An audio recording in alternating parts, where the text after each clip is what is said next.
Thanks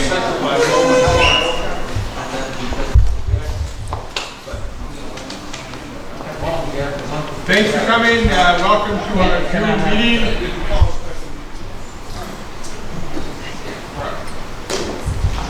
Can I have a motion, please, to enter into the public hearing for proposed local law number 6/2021?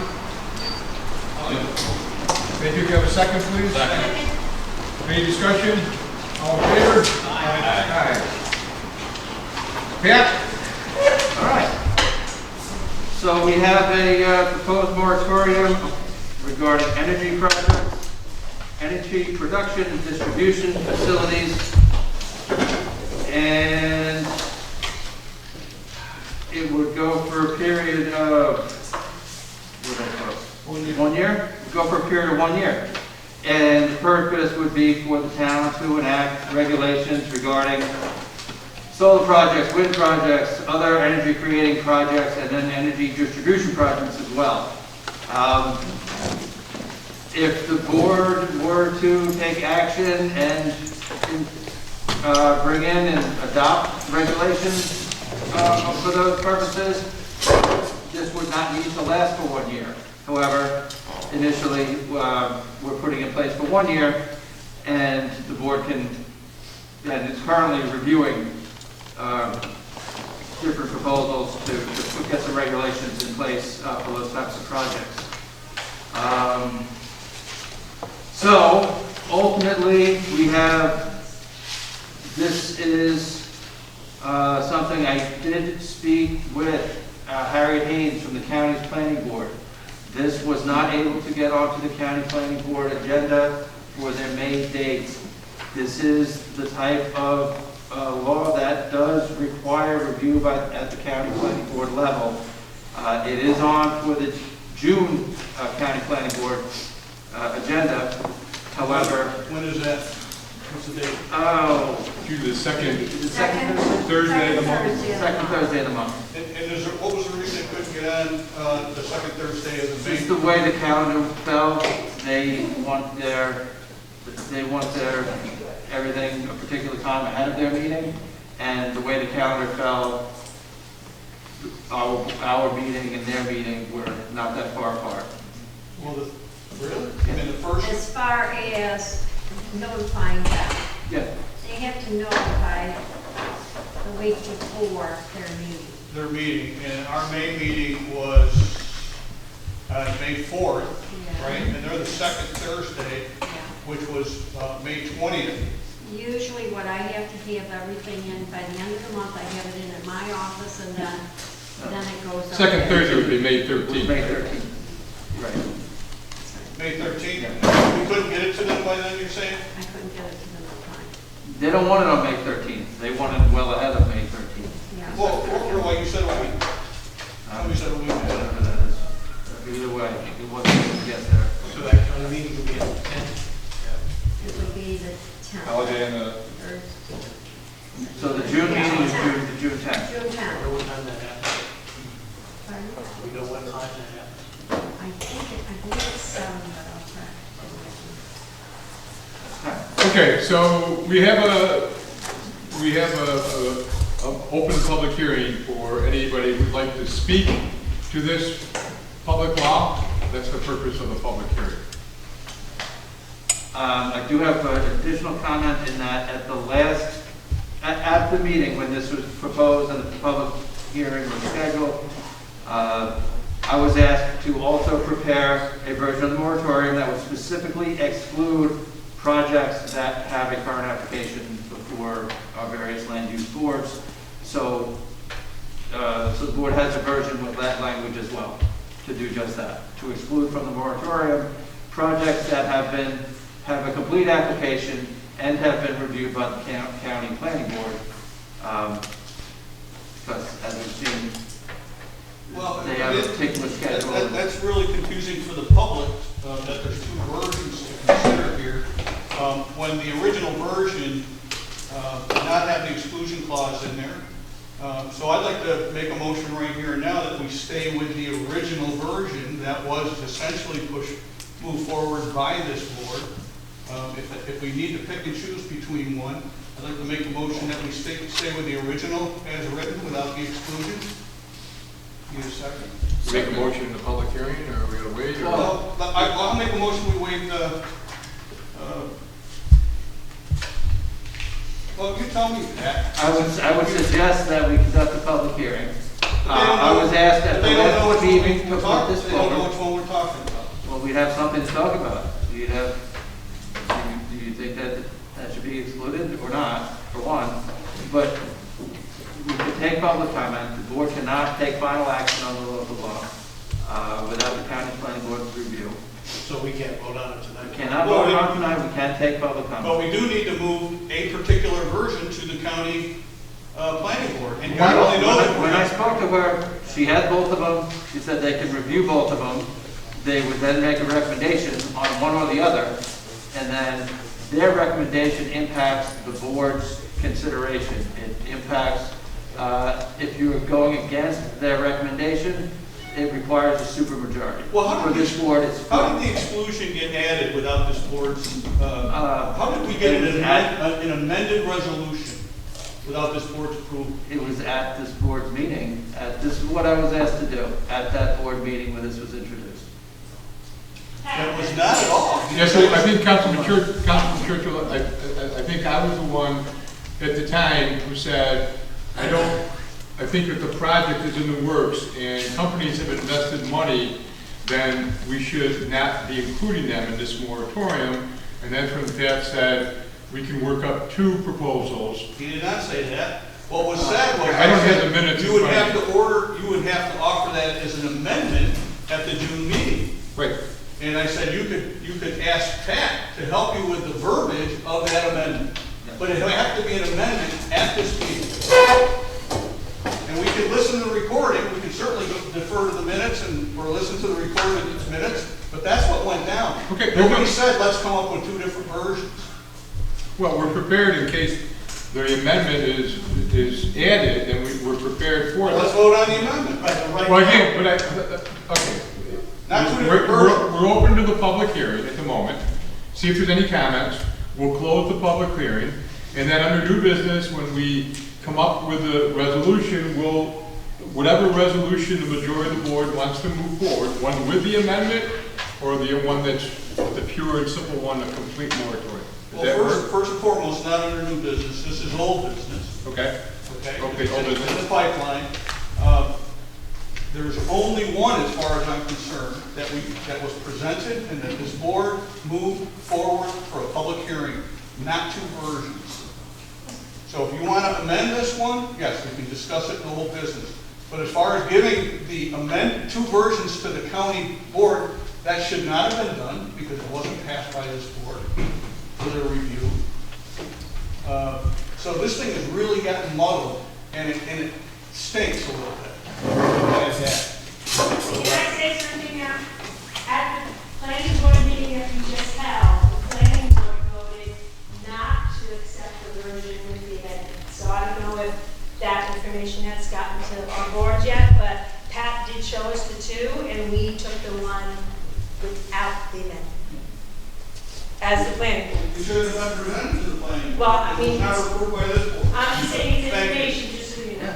It wasn't made clear to us how it got presented to us. Pat explained to that he was asked by the board, supposedly, to include the exclusionary paragraph.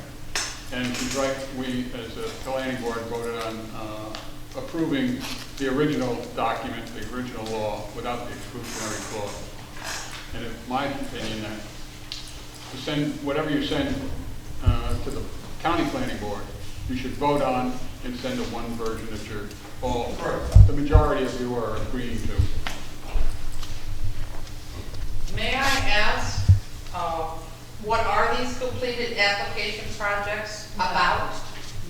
I mean, no.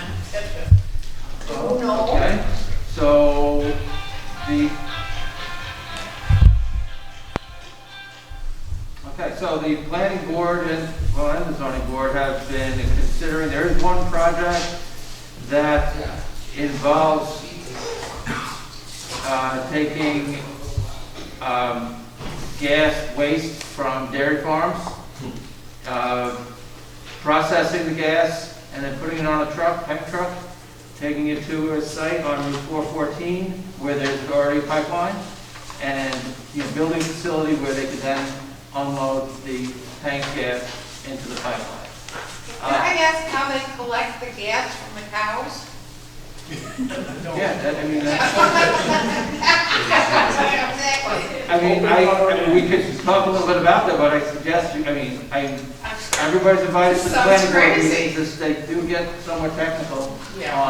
on the whole process, but each dairy Sounds like- farm would build a facility, collect the gas, process the gas, put it on a truck, and the truck would come out here to Route 414. Right, along with the landfill gas, right. Well, no. Separate entity. Totally different. Totally different company. There's currently a pipeline that runs, it's kind of parallel with the thruway, Route 318, it runs east-west, Dominion. but it's the Dominion pipeline, it's been there for a long Also runs time. right next to Ithaca, which in my understanding they're bringing a lot of this up from Ithaca. It also runs to Albany, and I understand some of this gas comes from Albany. So it's very coincidental that it's going to be Hold right on, along. can I do this? Yeah, go ahead. So, there are dairy farms, there's several in Cuyahoga County, there's some in Oneida, but their facility, they would be trucking it here. And Ithaca, so there are dairy farms around that would be processing the gas, bringing it to this facility, putting it into the pipeline. So that is one such application that has come in. So it's come in, there's been some proceedings on it. The most recent action that was taken was, there was comments by, MRB Group is working with the planning board on this, and they made several comments to their application. They are reviewing their comments and to come back to respond to all of those, including they were reworking their environmental assessment form for the state of our environmental quality review. So they call that the EAF, part one of the EAF. So they are redoing that. So that, because we don't have a completed EAF, technically we don't have a completed application for this project at this time today. So, but to my knowledge, that would be the only project that would be impacted by this moratorium. So, there was a solar project out on Gravel Road that's approved, and they are, actively building that. There is a solar project on Garden Street Extension that has been approved, and I believe they have all their permits, and I don't know what the status of that construction is at that time. But those are things that have come through the process. They've been through our land use boards, and and they ultimately received their approvals for that. But those wouldn't be impacted by the moratorium because they've already been approved. Well, I would like to state that I approve of the moratorium. 1 year is not a very long time. It gives us a chance to take a breath and really study where we're going in this community. Sure. Hold on. So Nikki, that should be, Yes. we're kind of just back and forth here, but that should be entered as a comment for the record of the public hearing. I have a question. I'm Hold on. confused. Just want to make sure the minutes catch up. Right. That's all. Right. You all set, Nikki? Okay. So thank you. It's not clear. No, Mr. Pittsford next. Would you like me to come up there? I prefer to with the microphone. I'll speak loud. I don't hear as well as I used to. That's okay, I'll speak loud. No, you won't. Take minutes. So I appreciate you allowing me to speak during the public hearing. I know some things just changed last minute, but my name is Mark Pettifer. I represent Bruce Bonifiglia and his family in the company of Bonadat.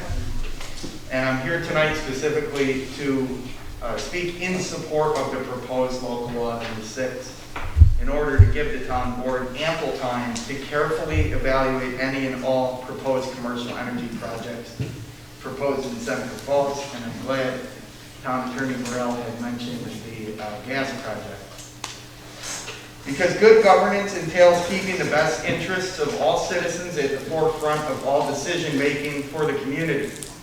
In doing so, it's important that government officials act with full transparency and ensure that they have a full understanding of all facts relative to any proposed developments in their community. Due diligence is imperative to ensure a full understanding of a proposed project's potential impact, be that positive or negative. It is our feeling at Bonnetant that the proposed development of a methane processing facility on Route 414 corridor is a proposal that is anything but transparent. If the proposed methane processing facility was only intended to assist local farmers with the disposal of their methane, this would probably make sense. Helping farmers from Romulus, Fayette, Canoga would be a great idea if this is what this facility was truly about. However, we would be remiss not to point out the proposed methane processing facility happens to be right near Seneca Meadows. So I ask a simple question. What role does this methane processing facility play in Seneca Meadows' ability to receive approval on their current application to infill their valley and essentially operate for an additional 15 years? What role does Seneca Meadows' installation of over 22,000 feet of landfill gas collector pipes and vacuum lines play in this methane processing facility's objective to operate on 414? These are reasonable questions to ask. Is this really about the methane produced by farmers throughout the 325 square miles of Seneca County? Or is it really about the harmful methane gas that is already being produced on the 414 corridor? Whatever the answers to these questions might be, your constituents are relying on you to get the facts and to act in the best interest of the long-term health of the community. As such, on behalf of Bonnetant and the Bonifiglia family, I implore you to support Local Law 6 of 2021 and give yourselves and the member of the community you represent the proper time and due diligence on development projects of this nature. And thank you for your time. Mrs. Stokes? I was just confused as Pat was explaining the two different, whether this, that you've just described and that you spoke to is or is not included on the local law. The local law would prevent them from moving forward or would not? Because you say they're in process. Are they covered or aren't they? Okay, so this moratorium would prevent any permit from being issued, okay? So right now, they're applying for permits. They need to go through the process of the planning board and the zoning board as well. And at the end of that, if they get their approvals, they can get their permit. The moratorium would stop the review and it would stop any permits from being issued. So they would not, so this would directly affect them. And basically the application, review of the application would stop. Okay? So the moratorium would very much affect that directly. That's what I wanted Yes. to. So, and there was discussed in addition to the moratorium to say, okay, let's do a moratorium, let's review and adopt some local laws to address these things, but let's exclude from the moratorium, let's exclude active applications that are currently being reviewed. That was what was being discussed with an amendment to what was originally presented. But they're not an active application. Well, right now, that's what I was saying, that right now, they've pulled back and they need to submit some more information in order to make their application complete. And if we, during that moratorium, would take action that would not allow them to go forward, do they have a case against us for doing this when they were already in process? Okay, that's always, it was $64,000 question, sure. That would be a big question with what we adopt and how we adopt it going forward. because again, we could have that same discussion, but they don't have any of the approvals necessary as we are discussing this today. And where they are in the process, they're not gonna have any, within several months. The history of my suggestion was that this company started the process in September of 2020. So they've been involved since September of 2020 to this point, okay? And this company has nothing to do with SMI, okay? This company, it's not a methane gas processing plant. It's a truck, a place to bring a truck to tie into the pipeline where they sell credits out to California and states that it's law that they have to have X amount of their gas come from, renewable energy type of thing, okay? So my only suggestion was, is it fair to a company or a developer to come in and do all this work and invest all this money getting ready for permitting, and all of a sudden a moratorium is set? And I'm in favor of a moratorium and let the, that's why we have a planning board, that's why we have a zoning board, and if we move forward with a moratorium, we have a committee of planning board and zoning people working and work on specific language that addresses all renewable energy, solar and wind and whatever, okay? Absolutely. But everyone should know in the room that obviously billions of dollars from the state and the federal government are invested in clean energy projects, okay? That is the trend, obviously. There's where all the resources go. I can't speak for the grant writers, but one of the boxes you always check is your community moving into green energy projects, okay? So, I don't know, Emily, any application we put forward is going to have a little black mark next to it. Yeah, and the grant, and just from the state, when you bring, the state comes out with every year, not last year because of COVID, the consolidated funding application process. It's just a real quick 325-page read. It talks about 30 different grants provided by 10 different state agencies. After reading this, I read this in order to find kind of where the state's priorities are going and where the scoring is going. And the scoring and the offering are the state and Governor Cuomo is certainly pushing clean energy, green energy. That's something that we don't have a choice in. Doesn't mean we have to do it or not. I'm just saying that when it comes to funding, that is something that's certainly for us. And that was my only motivation, is for not to jeopardize the town in getting grants, not being anti-business, because I think it sends the wrong message to other developers. You want to do business in Seneca Falls, and we are looking for alternatives to revenue in Seneca Falls with the upcoming closure of the landfill, okay? So we're looking for other opportunities. I have been working with some people soliciting green energy companies to come to Seneca Falls, and we're the birthplace of women's rights. We're in the middle of a triangle between major colleges in Rochester, Syracuse, and Ithaca. We're in the middle of that, okay? And come and do business here. We are pro-friendly. A moratorium, again, I'm not opposed to it. I'm just saying I don't want it to send the wrong message. So I want to get moving and have this committee start coming up with the language and everything, working and getting things out there. That's the only thing going on. Can I say something? Hey, hang on. No. Mr. Stokes, you had something else to say? It's striking me that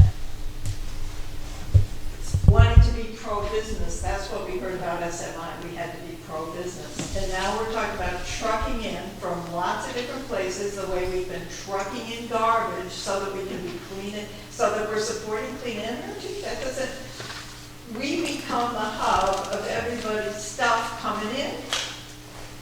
But again, that's and that makes us. the truck. I mean, if you've been on 414, 414 has thousands and thousands of trucks up and down. It's an industrial area. It's right close to the thruway. We're not talking about the pipelines in downtown Seneca Falls. We're talking about out on 414, where there are thousands of trucks that come off the freeway every single day. And let's have more, let's have more. Okay. Well, No, Mr. Jones is next. Can I just address that? just Yep, for a yep, second? yep. Just before, I don't want this to become, a discussion of this one project too much, because this project is, under active consideration at the planning board. I invite you all, we have public meetings and public hearings on that project where all of this can be discussed, as well as, and you can get accurate, correct information. And I invite you to review the project and come to the planning board stuff.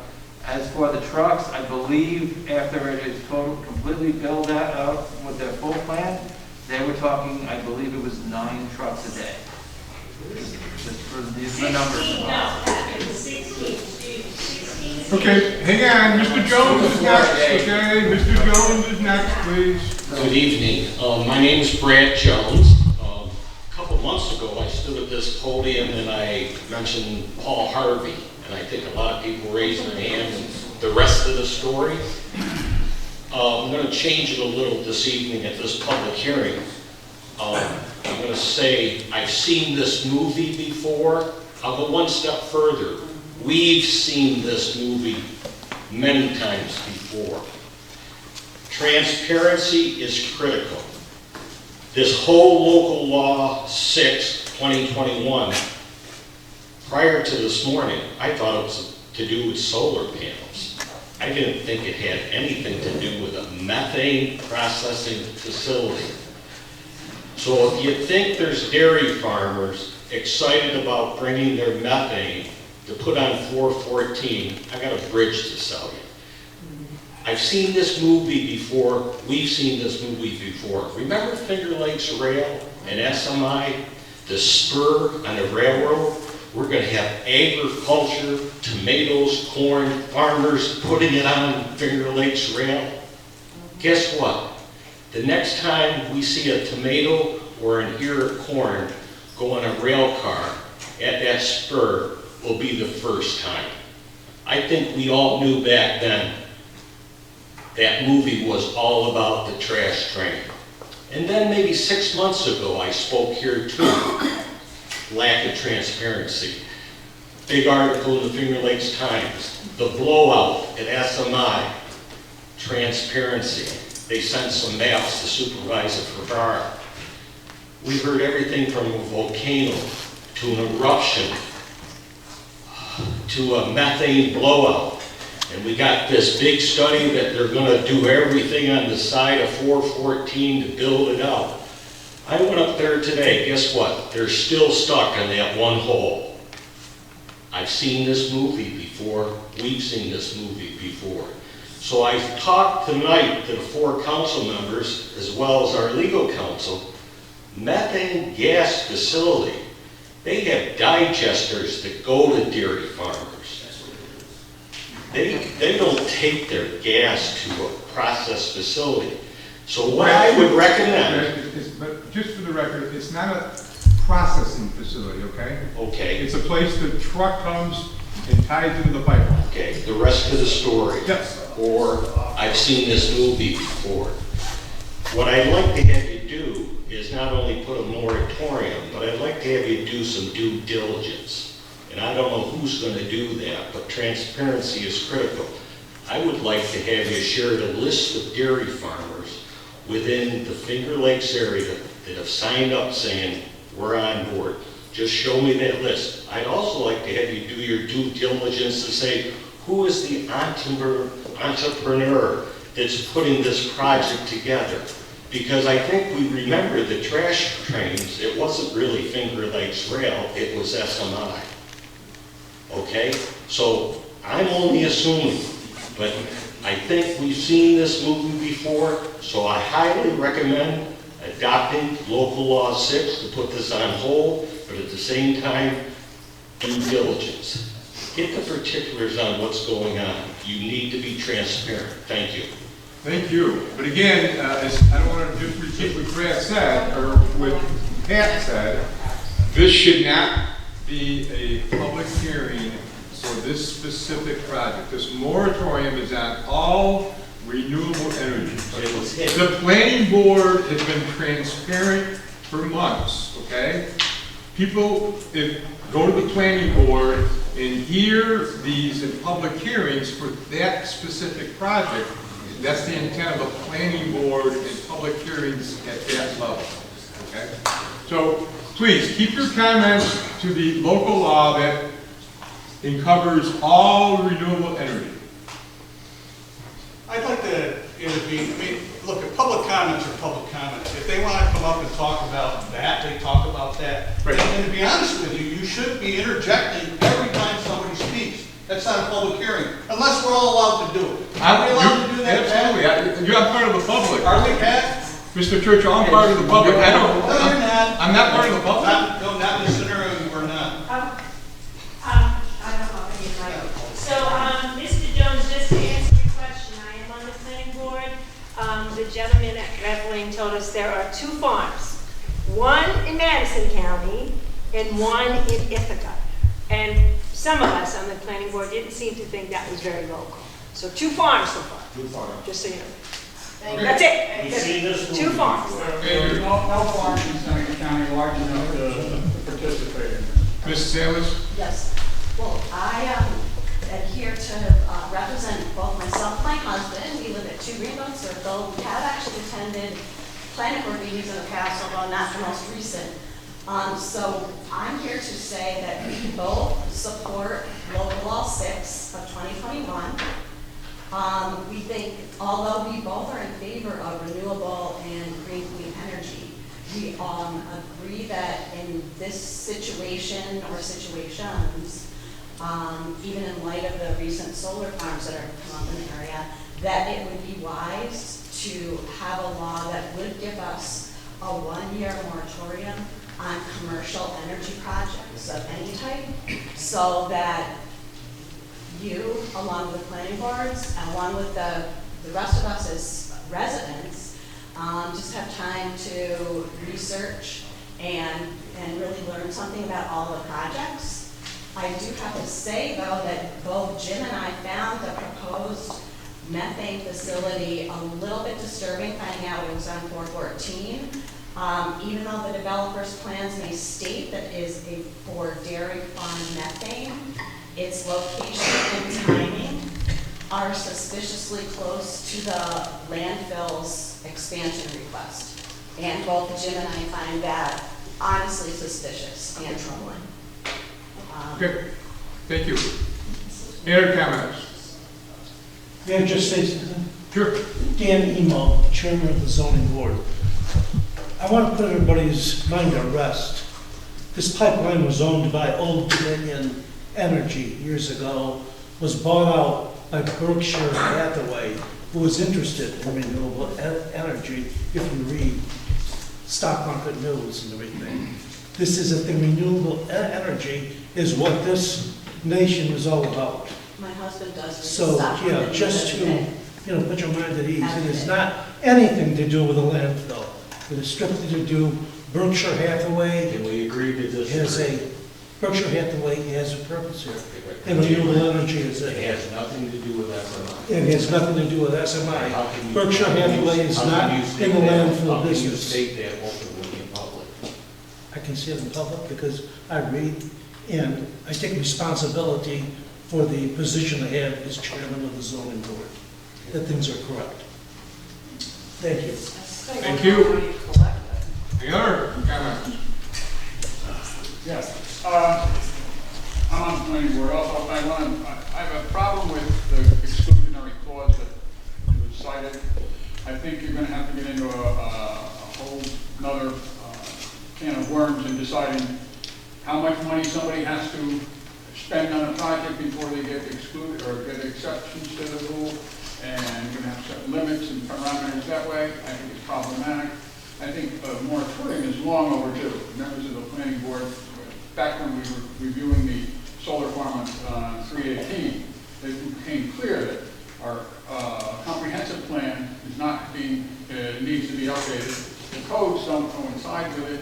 We were at a loss to fit things in, And I think it takes a year, and it takes good citizenship for the community. If you sit down and look at all the parameters, all the ways the codes could be adjusted or things added to account for this, because it caught us unaware when solar farms came in, or wind farms, possibly, you know, and it's not anything against renewable energy, it just makes sense that we want to put it where it belongs in the community and how it belongs. That's all. Thank you. Mr. Black, did you want to say something? Yeah, I would, number one, I just saw this tonight, so in flowing with the lines of transparency, this resolution should have been out for at least a couple weeks, so the public, local businesses, companies that have invested in renewable energy for many years, like our company, would have had time to read this and be properly prepared for information for the board and for the citizens to be able to present. And again, all this information is at these planning boards. If you take the time to go to county, Seneca Falls, Waterloo, whatever it is. So this definitely should have been available much sooner for those part of the process to truly see through. I would also ask the board to consider grandfathering in existing renewable energy projects for forward-thinking companies that have made these investments and continue to make these investments to move this agenda forward. And that would be a good thing for everybody. Last but not least, as far as transparency, Seneca Meadows has nothing to do with this project, zero. So regardless of what anybody says, regardless of what rumors are trying to get started, we've had zero knowledge, zero contact, zero with this. We have been invested in the renewable energy for 20 plus years and continue to invest in renewable energy. So this would just continue to, in my opinion, bring Seneca Falls to the forefront of being one of those communities forward thinking and looking at these projects after they've been properly vetted by the procedures that are in place. So again, I would ask the board to I would ask the board to consider existing projects and investments that have been made in this be grandfathered in for continued and future use. Thank you. Thank you, Mr. Black. I think grandfathering in only defeats the purpose of the moratorium. And it isn't fair to the community if we let things go that may be changed if we find issues with it during the one-year moratorium.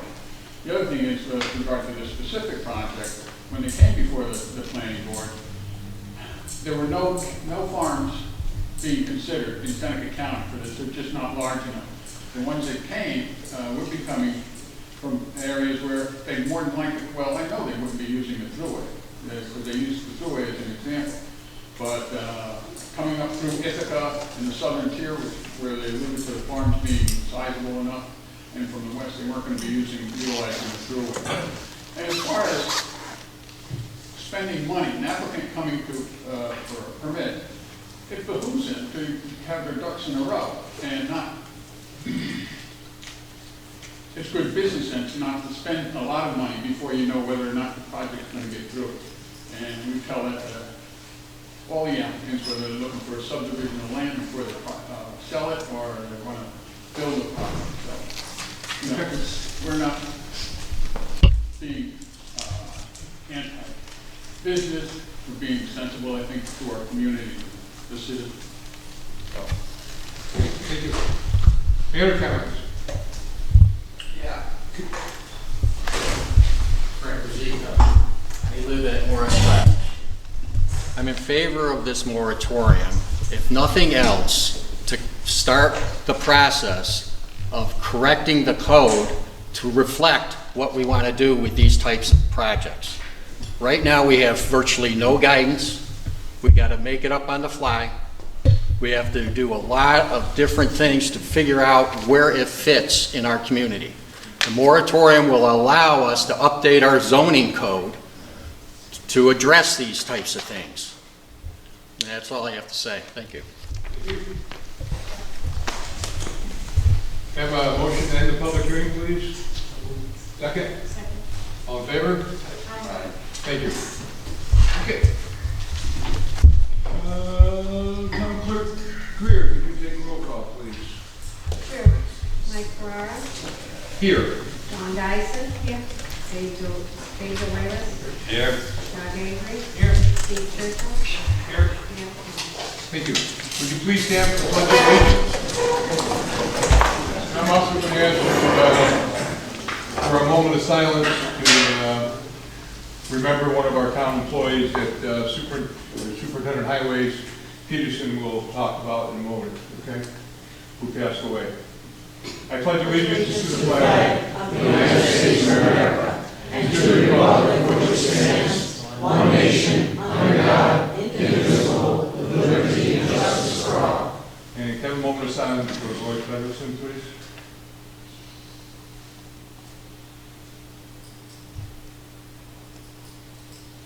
Thank you. Jim?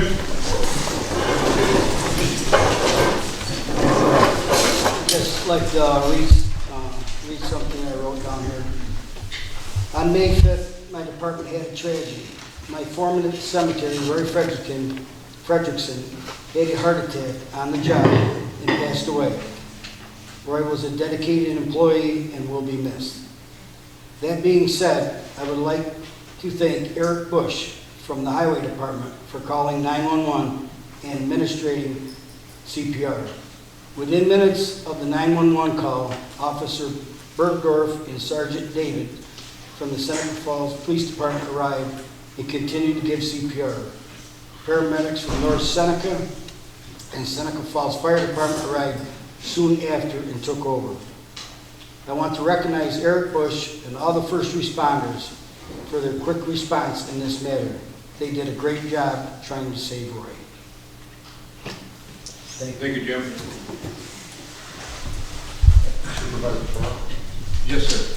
I'd also like to recognize Eric Bush for what he did on the scene there. He actually witnessed the incident occur. It's very difficult for most people to see that type of incident. He reacted very quickly and did everything he could to save them. So Eric did a great job that day. Thank you. Just a couple of general announcements. As everyone knows, the DRI awards were selected, and so now the next step is when the state says go ahead and you can start the process of the projects, that's when we'll be doing that. So the town has two major projects in part of the DRI. One is the north side of the canal, the whole redevelopment of that, and which is about $3.6 million. And we also have a project worth about $360,000 here at the community center that the town will have to facilitate and manage those projects. Individual award winners, that's up to them. Okay, and just so everyone knows, we'll have to borrow money from ourselves to pay for the projects, because the state doesn't give you the money up front, type of thing. Okay, but we'll get to that point, and as things unravel, we'll fill you in. Another FYI, phase 2 sidewalk program is probably going to start this week. Okay, that is the sidewalk program for Frank Knight School area. Okay, we're continuing finalizing our plans for the Kingdom Road pump station that Peter will talk about also. I'd like to introduce our new planning and zoning officer, Richard Stasinski. Dick goes by Dick. Welcome, and thank you for being part of our team. Okay, and we'll also be talking about a local law 7 tonight, which we'll explain. That's kind of related to that position. As far as our meetings go, if you are vaccinated, you no longer have to wear a mask.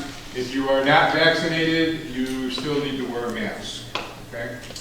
And town board members, I'd like to get your opinion on moving back to the town hall on Ovid Street for our regular meetings. Anybody have an opposition to that? Are we going to have to maintain social distancing? Not if you're vaccinated.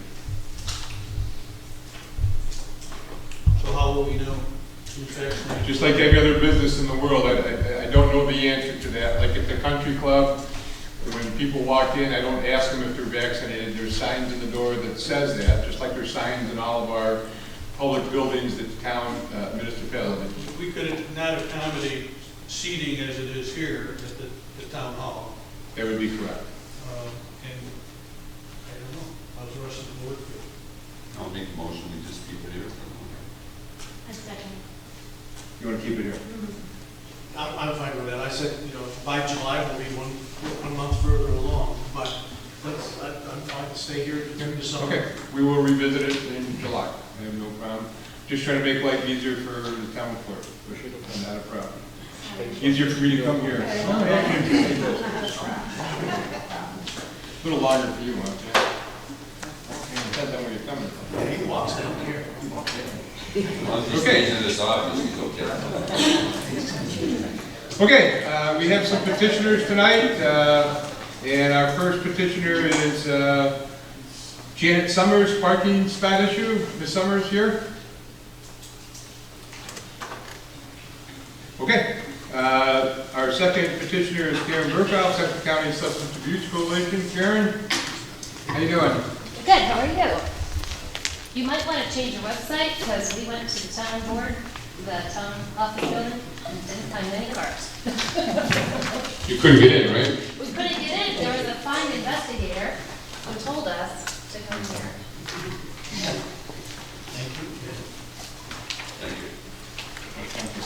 Well,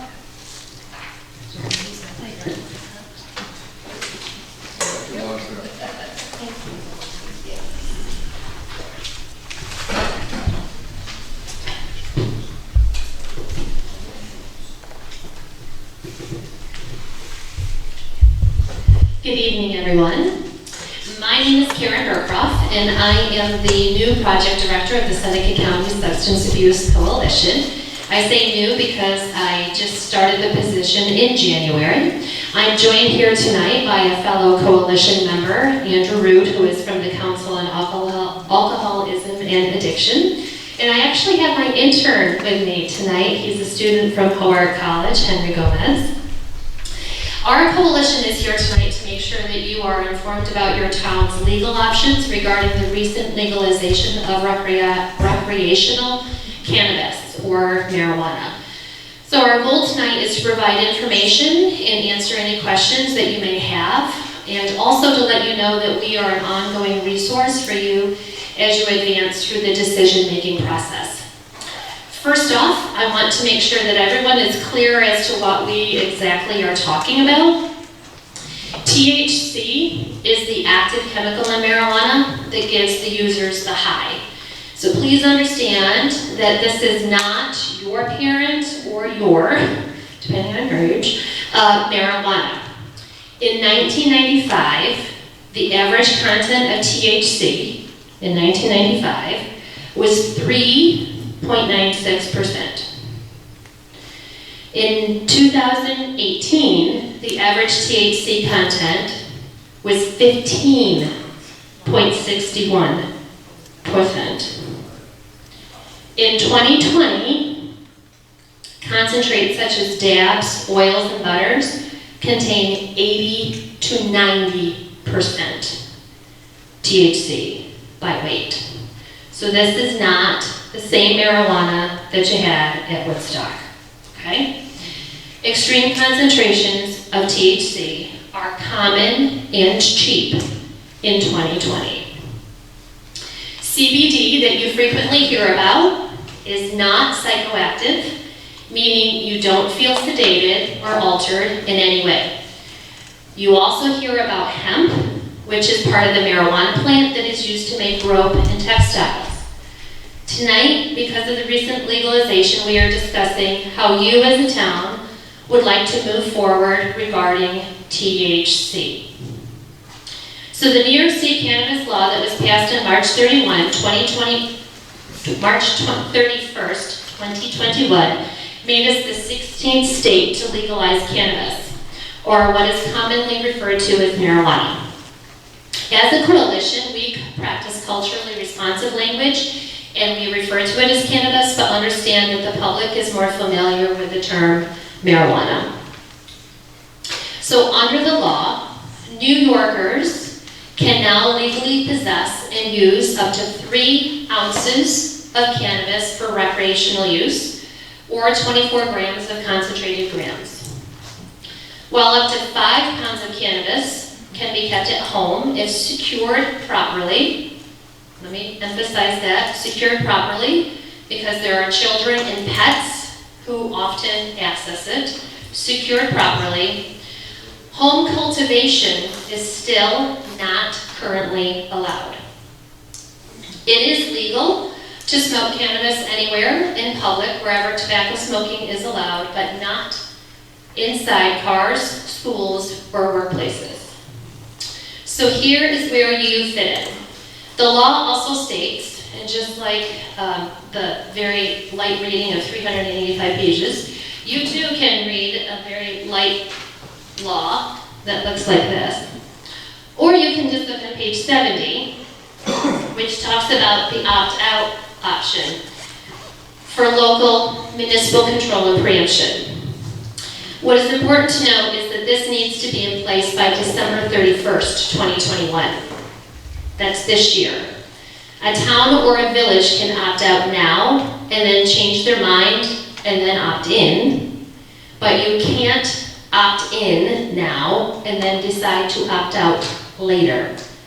So you need to make a careful decision now. So it is based on towns and villages, not by county. It included in your packets, actually it's the last page, is the law that has been, it might have been actually adopted by now in the village of Union Springs. They are in a very similar situation as you, with businesses that are owned by Native American businesses. There are a lot of folks who are saying, yes, we're going to agree to the legalization of marijuana because there will be a tax factor and we'll gain financially from it. The village of Union Springs, having the foresight knowing that the Native Americans will sell the cannabis and gain no monetary benefit from it, have opted out. And they are like the first in the state. Them and I believe Lowville is also opting out. But the legal piece that has already had a public hearing, gone to the county for their public hearing, is attached there for your review. So what about zoning, you may ask, Mr. New Zoning Board Director? New first meeting. Well, retail dispensaries, by the current law, are required to be a minimum of 500 feet from schools and 200 feet from a place of worship. However, as a town, you can increase that zoning. And you may wish to consider daycares, licensed and unlicensed daycares. Another consideration is identifying specific areas only for retail sales. You could ban retail sale from private residences by requiring a commercially zoned building for dispensary. Do you want to limit the hours of operations? And don't forget about advertisements. Where do you want signs placed? What do you want them to say? What do you want your children to see? And what do you want tourists to see? So what do you need to know in order to make your decisions? First, don't be misled in thinking that this is going to solve all the problems, as other states and cities that have legalized cannabis still struggle. In fact, they are facing greater challenges with cannabis. So let me just share some facts with you from Colorado, since so many people are familiar with their story. And this is why I actually provided you with a copy of what I'm saying, because there are a lot of facts there from Colorado. So according to the Centennial Institute, the cost to the taxpayer is actually 4.5 times higher than the revenue that is being brought in by the tax. Who's going to help pay the increased cost for Chief Peenstra's staff to enforce it? And as of right now, Chief Pinstra will tell you that there is no way for his staff to really monitor the impact of testing folks that get pulled over. Like, there's no breathalyzer for marijuana, like on the street. It's a blood test that has to be taken to the hospital, and the training is incredibly expensive and time intensive. Agreed with Chief Pinstra. Crime has surged in Colorado since the state legalized marijuana. Violent crime is up 25%. Aggravated assaults is up 31%. Drug violations up 53%. And motor vehicle thefts are up 73%. So our main focus as a coalition is actually to prevent the use and abuse for youth.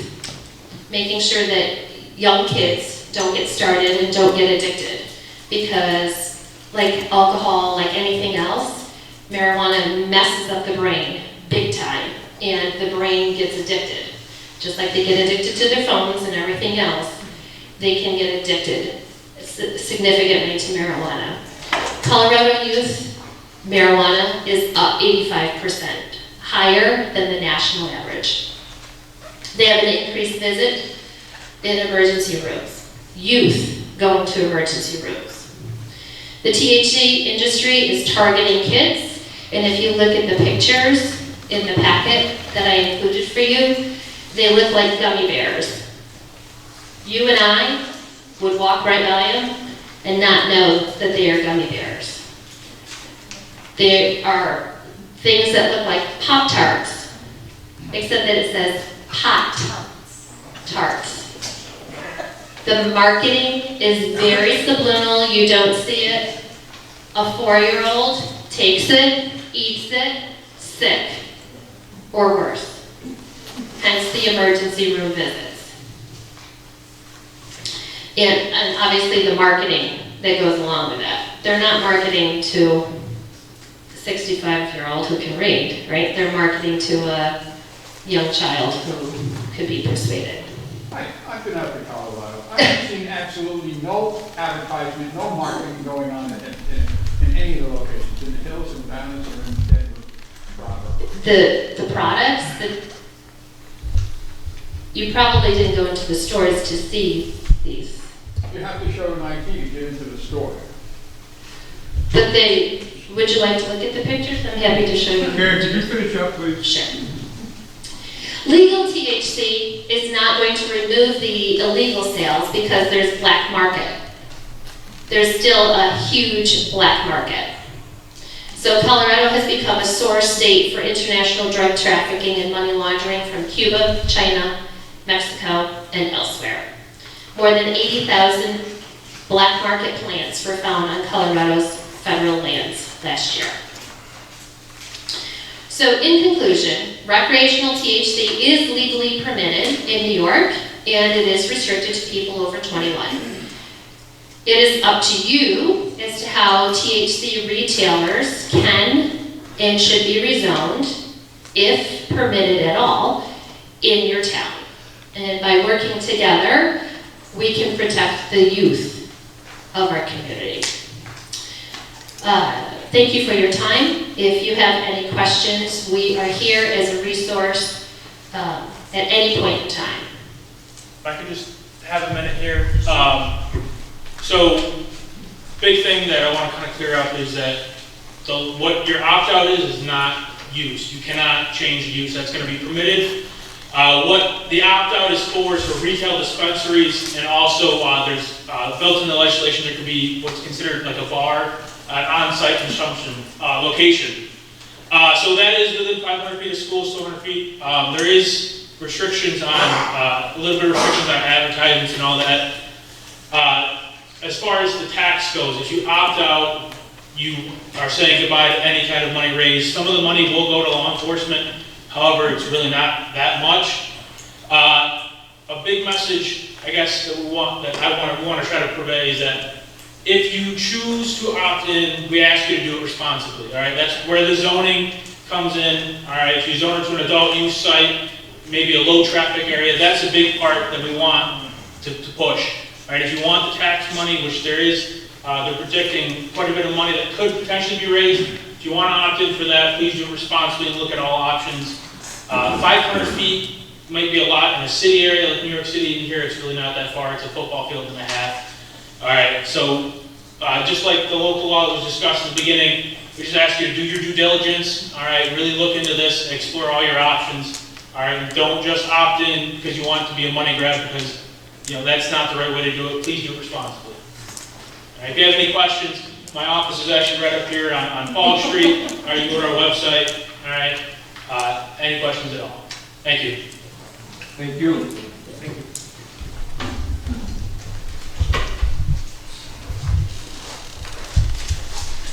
Our next petitioner is Mrs. Stokes for town issues, I guess.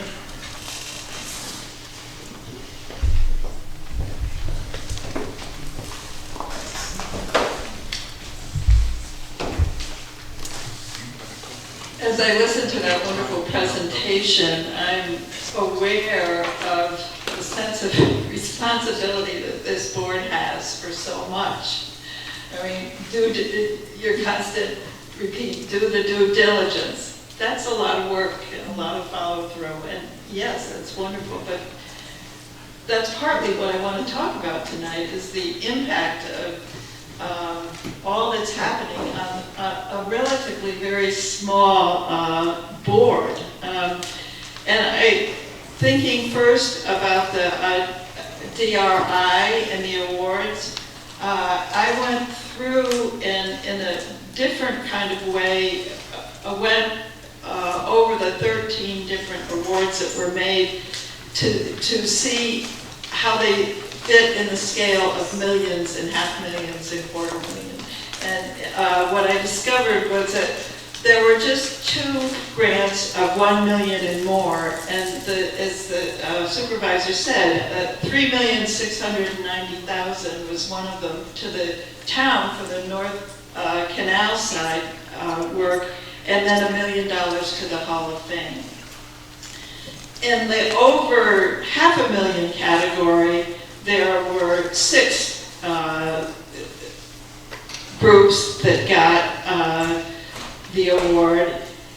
In less than 500 or $500,000, 6 got an award, and then for less than $250,000, there was just 1 award. So the bulk of them were somewhere between $250,000 and $500,000, under $1 million. Anyway, it was very interesting to me to see, and I do have a question for the supervisor, because you mentioned that there were the 2 major projects for the town, and one was the North Canal side, and the other was the community center, the skateboard park, and the kayak launch. But where then does the 600,000 building fund, who's isn't that administered by the town? Who does that?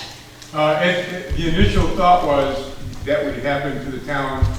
We had, at the time of the process, we had applicants come forward and submitted requests that would be, the building funds would be used for that. So to answer your question, I think, yeah, the town will have to administer that money, but I'd have to check with the state. But I'm probably most likely the town will have to administer that. But there are people who've submitted things that the DRI Leadership Committee said, well, we don't want this is not a project. It doesn't fit the actual criteria of a project. So we'll try to build a fund to have somebody, paint their building or redo their parking lot. Or it's also can apply for residences on Fall Street as well, to redo work on there. Any place within the zone, it just doesn't have to be a business. It could be a residence as well. Right, but it's not just projects that have already gone through the application process. No. Well, I can explain that one of the reasons I am so interested is that the Women's Interfaith Institute, as you know, submitted a joint proposal with the Seneca Falls Performing Arts Center to turn the Great Hall, or the former sanctuary of the Wesleyan Church, into a performing arts center. And we had signed a memorandum of understanding with the Performing Arts Center that if they got the grant from the DRI, we would hand them over the deed to the church. And so for 16 months or so, I was wondering what our future was going to be. If we got the DRI, the building's not ours anymore. We didn't get the DRI, so we did not submit anything for a building fund at that point. But at this point, we would like to ask, and I've submitted a letter for the board, since you're going to be administering those grants, for $100,000, which is just really 1% of a $10 million, roughly, that the town, $9,700,000 that the town actually got. But it also represents 16% of the 600,000.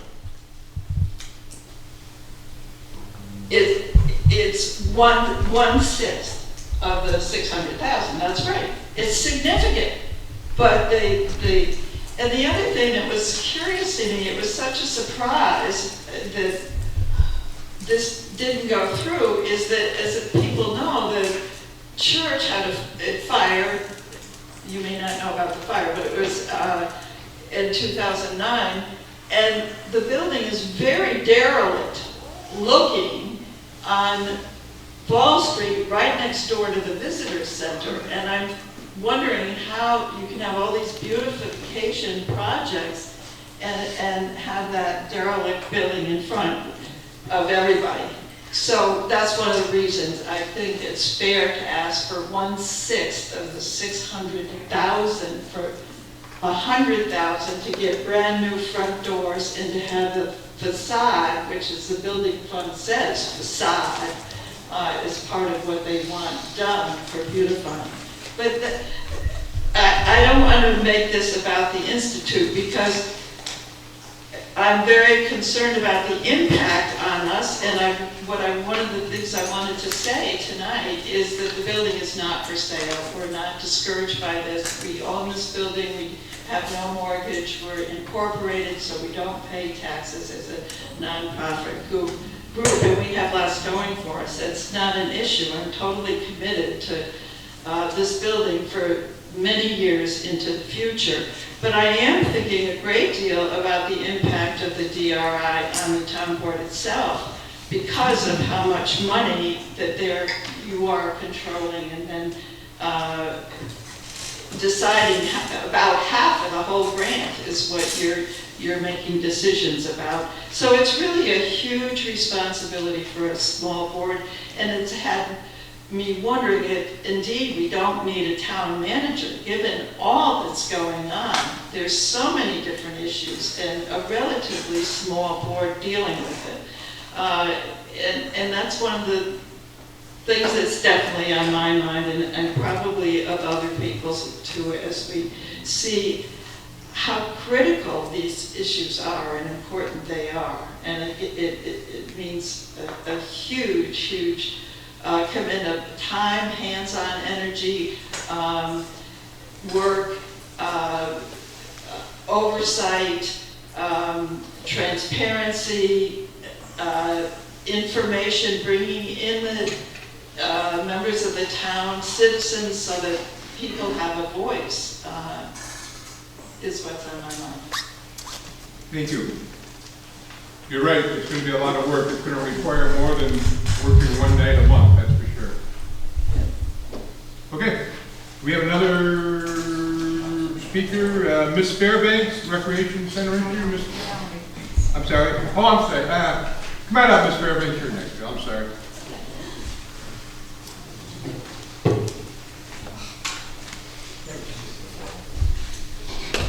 Hi, my name is Judy Fairbanks.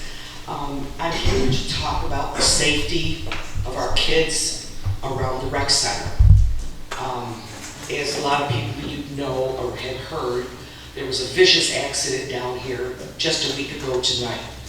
That was my grandson that was hit out here. And my grandson is lucky to be alive. The injuries were so severe. And if you look at the pump station out there in the corner of that building, you will see the impact that his head made on that building. There is a chunk missing out of it. What I'm asking for is for the town board to look at finding a better method of these cars that go through down here. This is a place where the kids are supposed to be able to come and feel safe and not worry about getting hit by a car. This isn't the first accident that's been down here.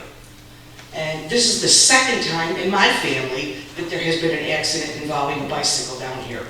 And I think that's an unfortunate situation, but basically all I'm asking for the town to do is see if there's a way to reevaluate, maybe bigger stop signs, a blinking light, close off this street right here so the kids or cars can't come flying down here when the kids are on bicycles. Now granted, everybody has teenagers, you can't tell them anything, they know it all. But for the injuries that my grandson has, he's going to be in the hospital for a very long time. Thursday he's going under surgery for facial reconstruction that's going to take anywhere from 6 to 10 hours. He has a crushed knee. The injuries were very, very severe.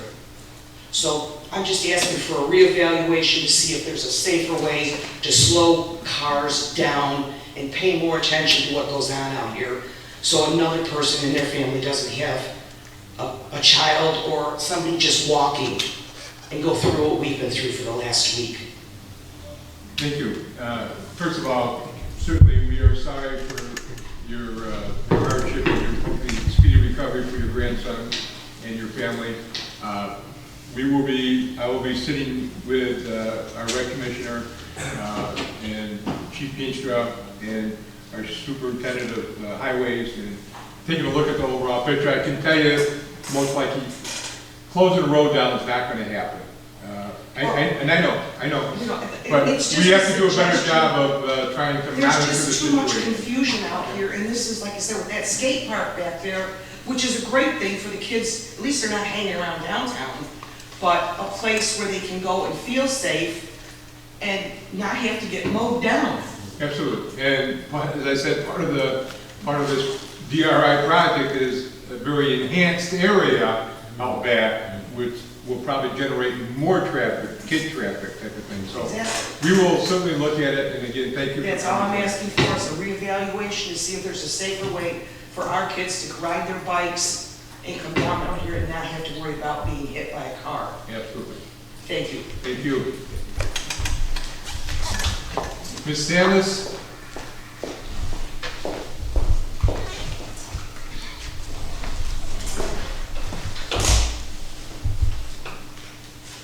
Microphone. Well, good evening, everyone. I'm here on behalf of the Seneca Falls Environmental Action Committee, and I'm here to discuss several of our concerns regarding Seneca Meadows.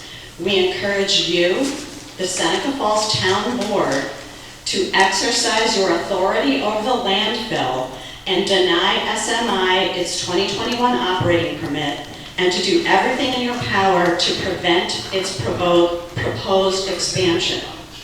Let me preface my remarks with comments from Senator Michael Nozzolio in his 2016 letter and report to the then Seneca Falls Town Board. This legal analysis was conducted reviewing the applicable laws of New York State, the United States Code, local land use law, including the Code of Seneca Falls, the permit used by the town of Seneca Falls, and the host agreement between the town of Seneca Falls and Seneca Meadows. So I do have a copy of that. There was a letter sent, I do believe that Dave was the only present member who was on that current board. I do have a letter sent to the board, and this is the finding, the memorandum from the New York State Senate Counsel's office that I'll be quoting. So, according to the New York State Senate Council, the town of Seneca Falls is the exclusive entity with the power and legal authority to determine the site location of a landfill and whether such a landfill will be allowed to operate within its jurisdiction. The town of Seneca Falls has the ultimate authority over Seneca Meadows landfill. The town of Seneca Falls can revoke the use permit if it is demonstrated that the landfill is violating any of the conditions of this use permit or host agreement. Additionally, it is also clear that under the provisions of the Seneca Falls granted permit and accepted host agreement, the Seneca Falls Town Board has the broad and exclusive authority to exercise extensive powers and engage in essential oversight responsibilities and obligations to monitor and ensure compliance. Again, those are verbatim from the letter and memorandum received from the New York State Senate Council's office. Based on that, it is clear that no operating permit should be granted to Seneca Meadows. Not only is their current odor reporting system an abysmal failure, but they have also refused to comply with your request for an updated reporting system.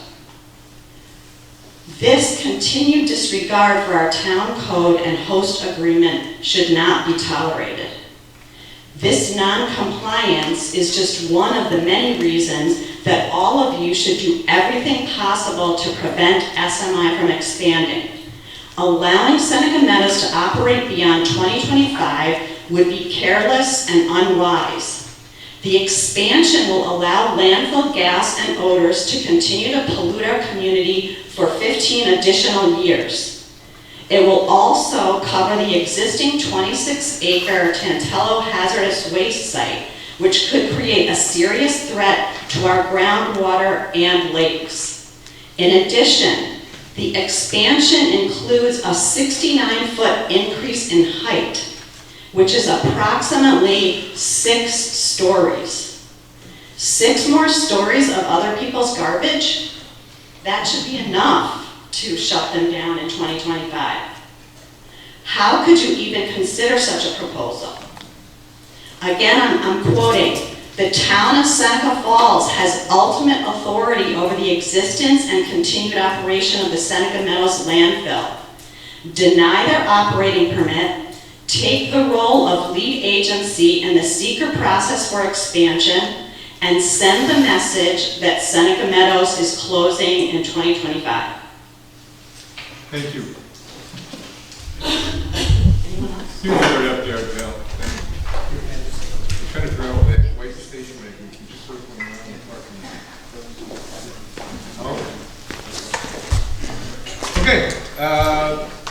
Privilege of the floor for anyone?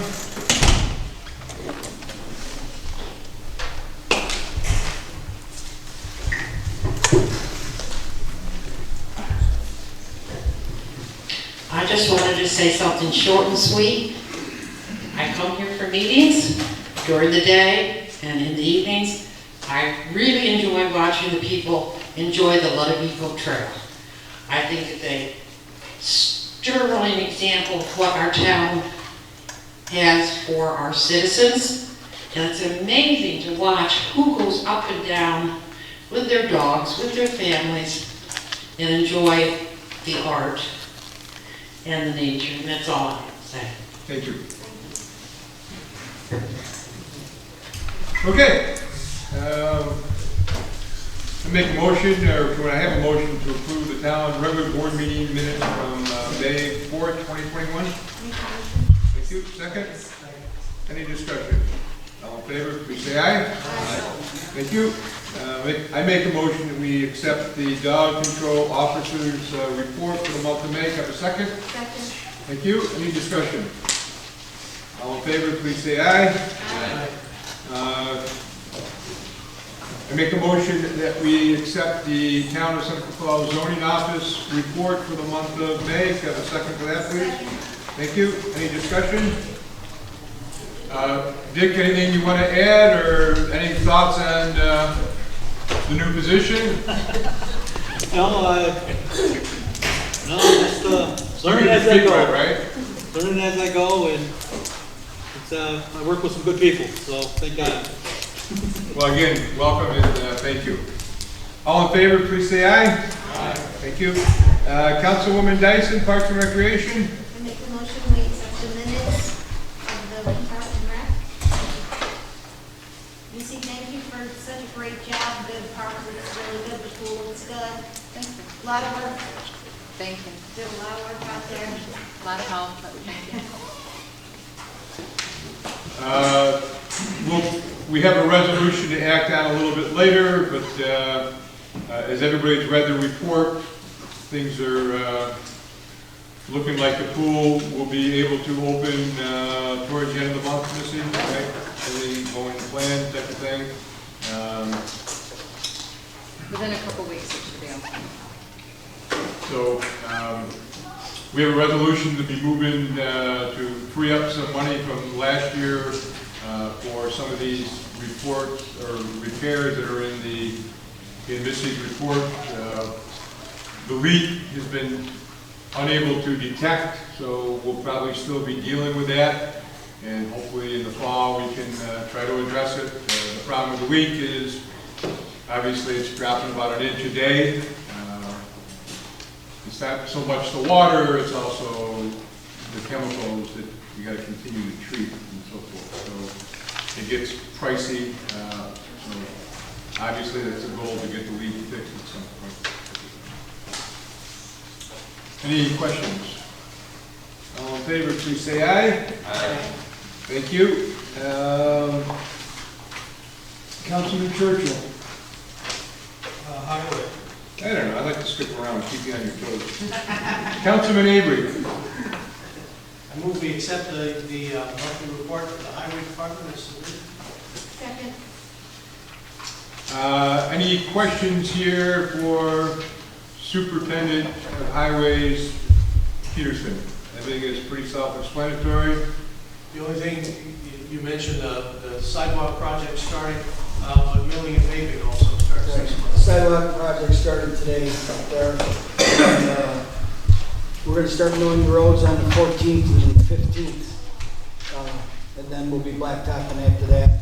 I will have it out on code red for the 22 people that's on there. And go from there. When's the last time you looked at the user list? Long time ago. You better look again. Well, we got 23 down. Before you publicly say 23. How many, Mike? 24? Okay, just a couple things to add. I should add, when Mrs. Stokes was talking, we still having problems off the trail, basically at the Veterans Bridge with graffiti. The camera failed. Graffiti happened, the highway department helped out and cleaned it up again. Chief Pinstra and Jim and myself are working on bringing to you a proposal in July. We're getting some prices for you for a trail camera, a real trail camera. Have to bring power to the area first. We're meeting with, they're meeting with some security people that do the rec center. So we'll have something back at you, then we'll have to make a decision. Do we want to spend the money and be, try to obviously police the area better than we can't police the area without some type of help with the camera. So that'll be coming your way in July, hopefully. Okay, any other questions? All in favor, please say aye. Aye. Thank you. Okay, Councilman Churchill, Assessor. Yeah, I move we accept the assessor's report as presented. Second? Second. Thank you. Deb, anything to add? No, we wanted some information about the revale, so you guys may decide if we're gonna go forward or not. I did speak with John last week. He was going to try to get back with me throughout this week. His wife's been in and out of hospital.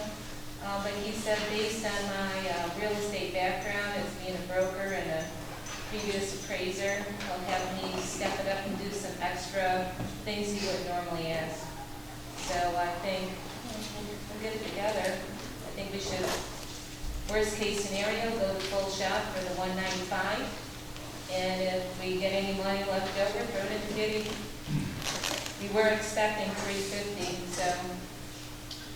And your recommendation has been all along that a re-eval is necessary? It's totally, and if anybody wanted to look at the sales book to try to even out what's going on, I know it's been an unusual year. I can probably lightly predict that maybe in the future, some of these things where people are paying a little too much for these homes, it might come back to sting them in the rear end. But it's not just 1 year's worth of history. There's 3 in that book since I've been here, and we went from 92.5% 3 years ago, and we're going down to 85. So it's kind of rapid. Yeah. And it's not fair to every resident. It's getting to become unequal in certain neighborhoods. So I guess worst case scenario, we're looking at $195,000. We're still trying to work out to lower that price. That would include having Deb do some work and other people do some work. But worst case scenario. So I guess we're going to have to make a decision here. Do you want to, A, do you want to do the re-eval? B, do you want to start it in 2021 and finish it in 2022? That would mean you have not budgeted for it, so part of the money would have to come out of contingency. And then, or C, it becomes a 2022 budget item and the project, the re-eval process starts in 2022. So I'm looking for any comments or anything to move forward. Please come see me, look at the book. The book is the proof in the pudding. It's actual, it's what's happening here. And I just feel like nobody is really becoming involved with my stuff, what's there, what's at hand.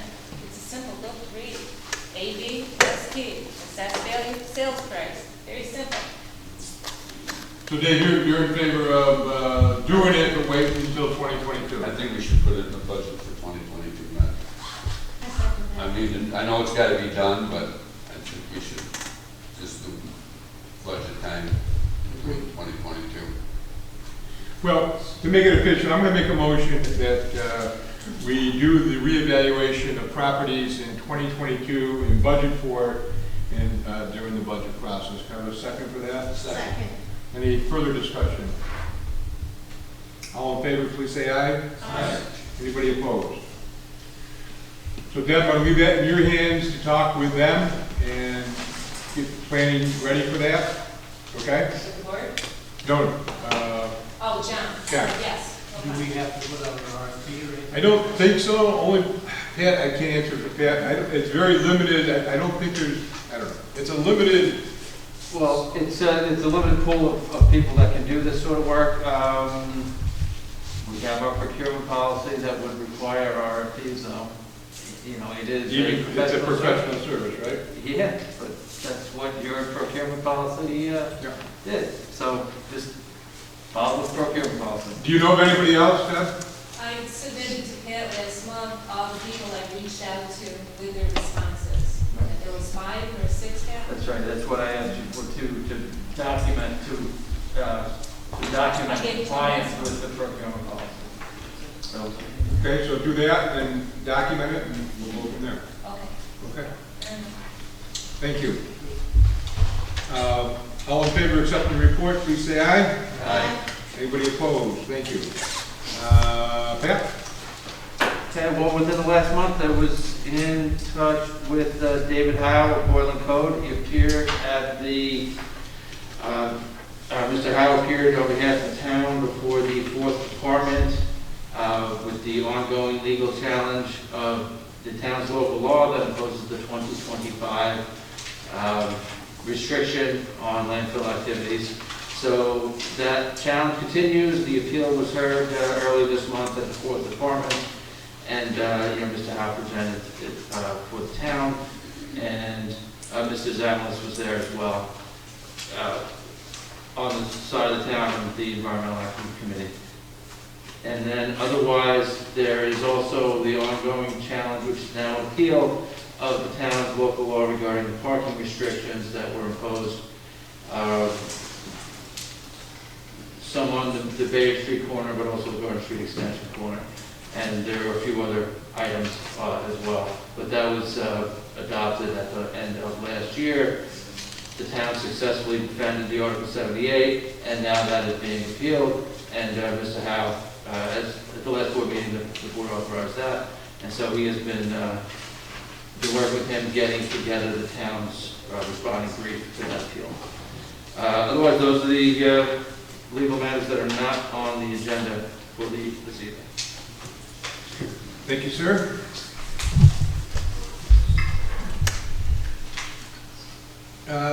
Councilman Avery, water and sewer, please.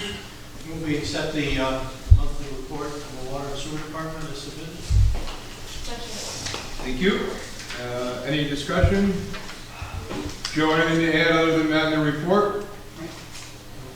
They're working on some of the security issues. You know, we got more information about the water intake pipe, but we're going to put that off, the recommendations, put that off till next year, so that can be budgeted for. And the generator, we're waiting for NICEAG. Is that the second month where we've been just waiting for NICEAG? No, we sent out the check this week to pay them. You have to pay them first before they'll even put out a work order to install. Yeah, they won't do anything until you pay them. And Peter, you're okay with waiting on the intake pipe until 2022 season? Yeah, that inspection was, there's issues, but it's been, I think, 15 years or so since they've been identified. Yeah, there's really no short term. One of the things we're looking at is on the study of the water plant. That's a recommendation that we incorporate in that service study. So there may be an opportunity for funding for that too, because that does help on the pump performance, that type of thing. Once it's done. Peter, I got a question. I think it was 500 foot of pipe had the muscles and the other 5 didn't. Is it out further the muscles or maybe closer to the shore? Out further. Okay, out further. Yeah. We haven't seen the video yet. We're waiting for the video. That's basically just what the contractors kind of indicated what they saw. So, not really surprising given the length of the pipe and the time it's been since it's been cleaned. So we'll for next year we'll have essentially a scope of work. It'll be an RFP project for a contractor to come in and basically go in and clean the intake pipe. But I think waiting to 2022 is appropriate. Joe and I had this conversation out by motorcycle before the meeting. That assumes, so just put in the back of your mind, that someone from the state doesn't come back and say, you have to do it now. And we can put it off till 2022, assuming they don't come in and say. We're waiting for the official report. Give it to NICEAG, maybe they'll approve it. With a check. Okay. Any further questions?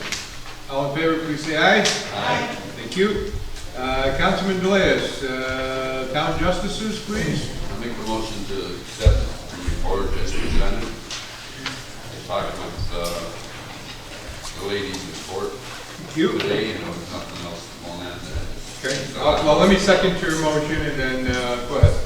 I talked with the ladies, they said there's a lot of stuff coming into the state, more paperwork and stuff.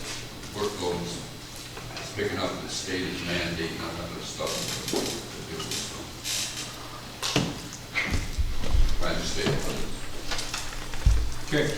Thank you. Any questions? All in favor, please say aye. Aye. Thank you. Councilman DeLeas, public safety. Make the motion to accept the report from the police as presented. Thank you. Everybody's had a chance to look at that. Chief, I don't know if you have any additional comments? Okay. Any questions? All in favor, please say aye. Aye. Thank you. Peter, anything to add to your report? No, just a comment on the accident that happened here on Water Street. Just one of the projects we are working on is that pump station. The concept of that building will be, once that project is completed, That building was sized in the 1960s, so that'll be removed. There'll be a smaller kind of kiosk type thing, so that building, hopefully this time next year is gone, right in front of here. It's nice, or it's Something not- smaller, Peter? Oh, yeah, it'll be a small control panel, it'll be a okay. kiosk or something like that, yeah. That's the style of pump station, that's 1960s technology, so that's something that we're kind of gonna go for a much leaner and meaner type of system. Didn't realize that. They might help with the problem. Yeah, if there's anything I can do on those discussions to talk about long-term plan, let me know. When we sit down with the, kind of review that situation, so. Okay. Any questions for BNL? Yeah, I'd like to, I spoke to Peter about this earlier. I know that the Frank Knight sidewalk project is beginning, but the other night I noticed, and I don't know why I haven't noticed this earlier, but north from the high school to Leland Drive, there is no sidewalk, but there is a boatload full of kids at 215 walking up the road. There are cars coming and going to the high school to drop off, pick up. Students are leaving, buses are leaving. And I thought, well, how the heck did we overlook not putting a sidewalk in that area? Because there are a lot of kids that... We didn't overlook it. That's phase 3 if the board moves in that direction. This project, this project is phase 2. And I don't know how the area is identified, but this is phase 2, which is encumbered around Frank Knight School. Well, I know there's sidewalks going to the high school as well. Well, it ends in the middle school parking lot, actually. Okay. Yeah, high school, middle school, Right. one building, but it gets them to the high school. There's nothing that gets them out. I don't know. Not even maybe we can take some of the old sidewalk that were taken out and put it up there along the baseball field. But boy, I'll tell you, that's a mess. And it's roped off, so you really can't walk in the grass on the one side. It's not a good situation. We talked about, kids being in the street and being dangerous. That certainly is dangerous. I think that's a whole different. I've looked at that since we talked, Steve. I've looked at that area. I've made I'll let basically Matt Schooley is the project manager for that project. I'll kind of share your concerns with him on that end. But I think the limits of the project just didn't extend that far. It was really focused around Frank Knight. So it's kind of a balance of trying to identify the areas and then, as far as the cost of the funds that the town wanted to spend, even though there's a lot of grant money involved with that. So I'll certainly bring that up, and then maybe that's the impetus to kind of start a possible phase 3 project too. When would we be making that phase 3 decision? I think that's really the. When would we be making the decision about phase 3? It's probably sometime early next year, maybe, or late next year. We'd have to sit down with Emily to start the grant process. I don't know what. A TAP grant? Yes. Transportation Alternatives, that grant is only offered every 2 years. It will be offered this year, and it will be offered again in 2 years. So it's offered this year in 2021? It should be offered this year in 2021. It was on the even years, but then they didn't do it last year, and now they're on the odd years. So there could be some shuffling there, but it'll be up to, discussions with DOT and what they recommend, because if they want you further down the process of this one before doing another one. So we'll want to ask them what they recommend. Sure. Well, I'd like to see us consider seeing it through. Because, we've got areas. Well, I agree. I just want to refresh everybody's memory. There's a cost, I know. Well, that's why I just want to start. I'm all in favor to finish it off. We went this far, we might as well finish it off. I agree. Like 20%, right? Well, I think it translated to $580,000 on our contribution. Okay, certainly Matt is in charge of that. I don't know if you're going to be able to shift it over, but we can answer. We did add a little bit, but we had enough money to do that. So we're bringing the sidewalk from where it was supposed to end in front of the middle school parking lot up in front of the stadium type of thing, because there's no sidewalk there either. You know what I'm saying? The stadium entrance. We're going to put it, so you're saying both sides of the road? Correct.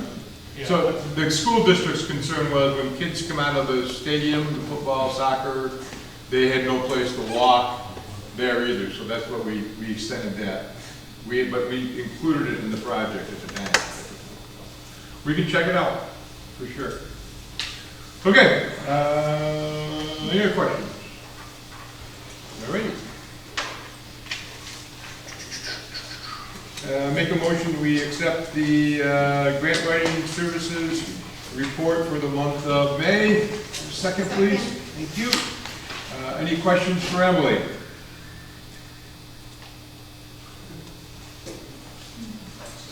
We have a lot of irons in the water, right? Yes. Or in the fire, I should say. Yeah, irons in the fire.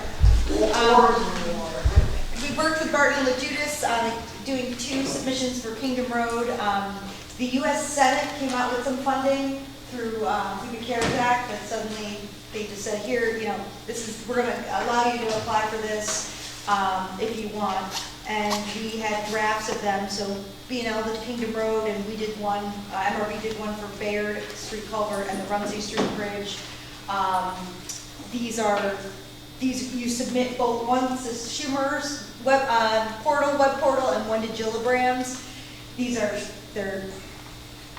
it's former earmarks from, 10 years ago that they kind of threw out this year. So it's a little different. Who knows how it will really be funded? We won't know until the end of December, but we certainly worked. It was compared to a normal grant, it was a minimal effort for a potential huge reward of the town. So we put in, 6 grants were put in last week on behalf of the town, and then next Wednesday will be, the culvert has already been submitted, the Bridge New York under the culvert category has been submitted, and next Wednesday, Bridge New York, the bridge category, for Rumsey Street Bridge will be submitted. Okay. The CFA is. CFA is out, and so we'll be discussing the priorities based on the list that the town has of priorities, and then I'll be putting that up against eligibility to make a recommendation as to whether it would be a good investment for the town to move forward with doing a grant for that project or not. Risk reward. Yes. Okay. Any other questions? All in favor, please say aye. Aye. Thank you. Councilman Avery, SFDC. The Development Corporation did not meet this month.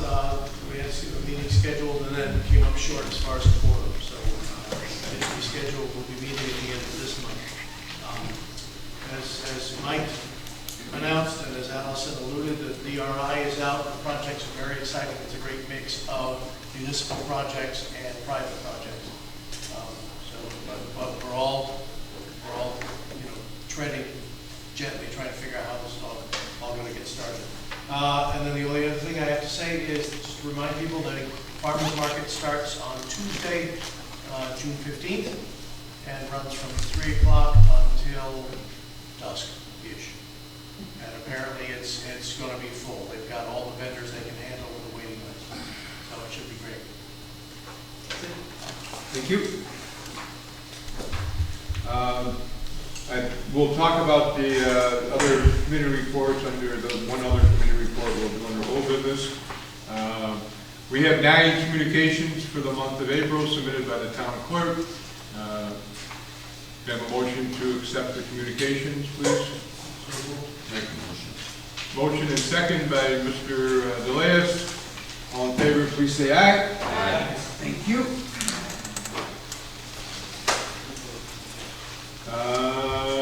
Sale of surplus property. Yeah. So just had some ongoing communications with our title company trying to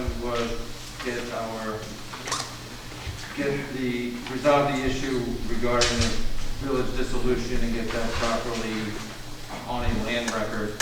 So that's ongoing, and hopefully put that to bed here shortly.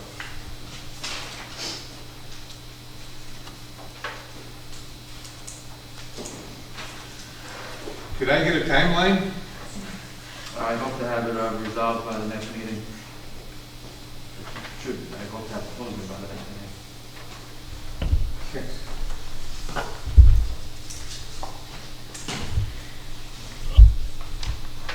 All right, town demands related to SMI license operates landfill. I think Pat, this is you also. So that was addressed last month and resolved last month. So that has been. That's all been taken care of. That's been taken care of. There is an ongoing issue about, what comes next, which we are currently discussing between myself and Dave and Steve, but also with David Howe as to what we did a letter of response, and now we're discussing the best procedure to handle, alternative dispute resolution, that we can present some type of proposal and move forward with that. But we also haven't seen the 2021 permit. Correct. That has been brought to us for approval. I'm sorry, it's right here. I didn't hear you, I'm sorry. Oh, it says the 2021 permit request, we haven't seen it yet. Oh, yeah, you said it's in January. Right? You got to check, it's right here. Here's a check. Where's the operating permit request? I can, attention Mrs. Nicoletta Greer, renewal of license to construct and operate a landfill, chapter 58. Please find enclosed a money order for $250 to renew our current license to construct and operate a landfill under chapter 58 of the Code of Seneca Falls, New York. If you have any questions or require additional information, please contact Kyle Black, blah, blah, blah. Sincerely, Kyle Black. And the check is dated February 2nd, 2021. Well, in 2020, we received an actual document that defined what the permit, all the details of the permit. That sounds like it's just a letter with a check. We have that also, I believe. I don't know if we do or not.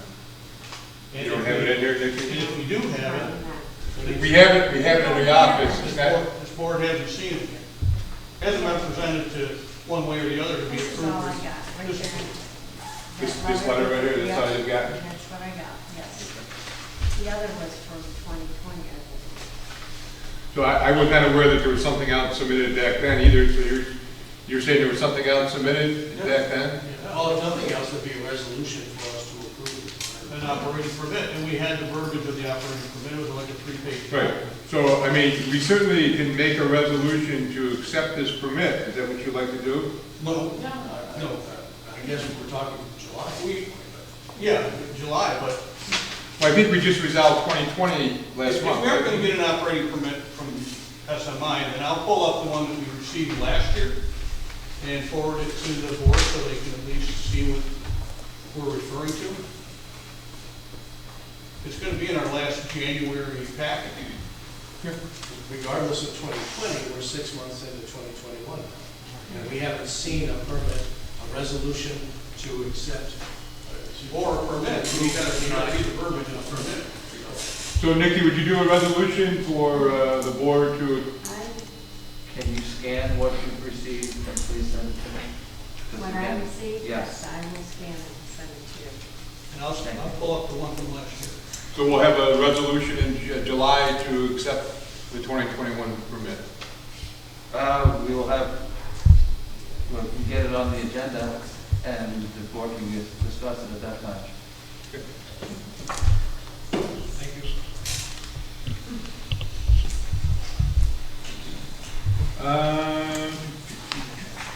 Let's do this. Town manager feasibility committee. Councilman Churchill? We're going to be, we're meeting, are we meeting?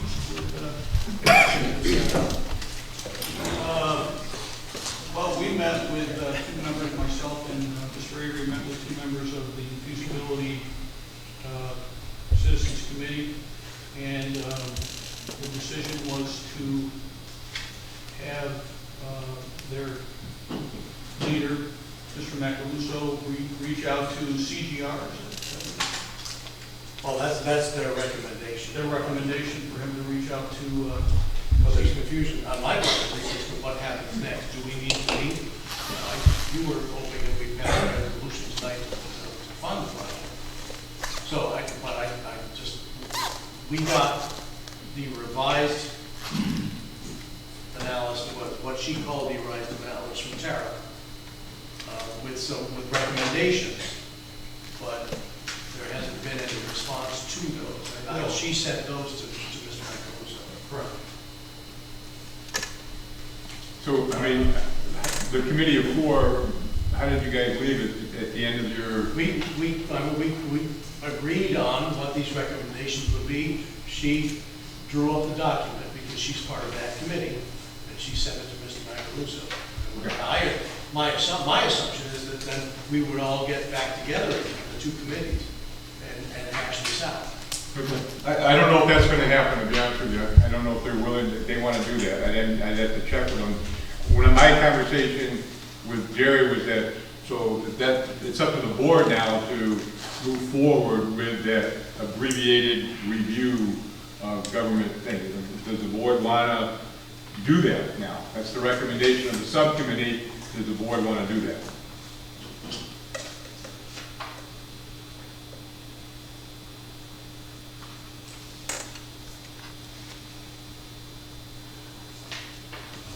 I hesitate to circumvent them. I didn't All right, so come away from the big meeting of the two committees with any sense that whatever came out of this four-person subcommittee was gonna come to us and okay, so can one of you connect with them or whoever, or Jerry, and see how they want to proceed, and, you know, and we'll wait until July to figure out exactly what we're going to do, the abbreviated study or not. But I would recommend that the two committees get together. It seems strange to have gone through this and then just end the process. I think there's things for the two groups to talk about, once in the committee. Okay. Business Park budget modifications, that was in Missy's report. We got under new business a resolution, which will cover that. Seneca Falls efficiency study, that's what we were just talking about. DEC environmental review study, where are we with that? What is that? Is this for the seeker for the expansion, I'm assuming? Lead agency? We sent a letter, we discussed and resolved to send a letter last month's meeting, that letter was sent. You can carry it forward because that application process is going to be ongoing. However, there's no action to be taken this evening. Did we get a response? I sent my email, they sent me a quick email saying thank you. Received and thank you. The planning board also drafted a letter to that. Yes. Same topic.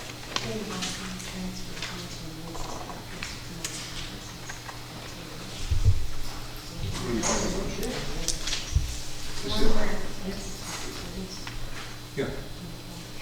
This is something different. This is the DRI breakdown. Okay, well, what I'm talking about is, right Yeah. here, that is not. Got to do that resolution now? Yeah, because it's not a Okay. All right. So the resolution is under, that's why it wasn't next to my pile, so that's why I didn't do it. So it's in here someplace?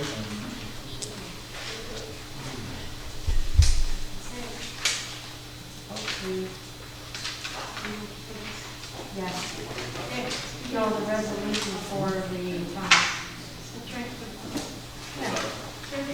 Recreation department. I don't have that, Nikki, unless I'm missing it someplace. After the supervisor's report. this is it, here. Got it. I got it now. Mike, or we want to do business, we take a 5-minute break. I'm sorry? Or we want to do business, we take a 5-minute break. Sure. We're going to do this, I was instructed that we're going to do this resolution on Vincent's Park right now. Okay? And then you can take the break? Also under old business, I wanted to clarify the two versions of our, Absolutely. Okay. So let's go back to, I have a resolution here from Parks and Recreation for Vincent's Park repairs. Be it resolved that the Seneca Falls Town Board approves the transfer of funds from the unappropriated fund balance in the amount of $45,000 to the 2021 Vincent's Parks budget for the purpose of funding repairs to the pool house This will allow us to replace carpet with non-slippery epoxy, replace broken toilets, paint interior, replace exterior doors. This will also be used to replace one shelter roof and replace rotten exterior wood molding with PVC. Can I have a second for this, please? Second. Discussion.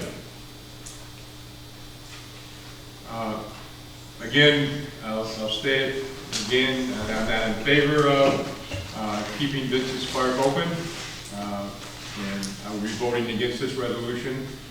I'm not in favor of using money that we didn't spend in 2020 because the park was closed, and that money should have went to the general fund versus an unappropriated fund balance. But nonetheless, here it is, and so basically we're using money, yeah, it was appropriated in 2020, but we didn't spend it. So why do we have to spend it if we didn't spend it, if we didn't have to? Do it all the time. Because we're opening I know. the pool, I we mean- have to make it safe for everyone. Pardon me? We're opening the pool, we already decided that, so we have to make it at least presentable and make it safe for the kids. Absolutely. It's essentially unencumbered funds. You look at it that way. And that carpet is disgusting, I'm sorry, but Yes, it's it is. really bad. And I hope the pumps hold up, and I hope it's able to stay open. Yeah. Tear it down. Thank you. Anyway, any further discussion on the resolution? All in favor, please say aye. Aye. Anybody opposed? Opposed? That's passed 4-1. I move we take a 5-minute break and then come back. Come back to old business. You got it. We're on break. Let's go. He doesn't have any. All right, so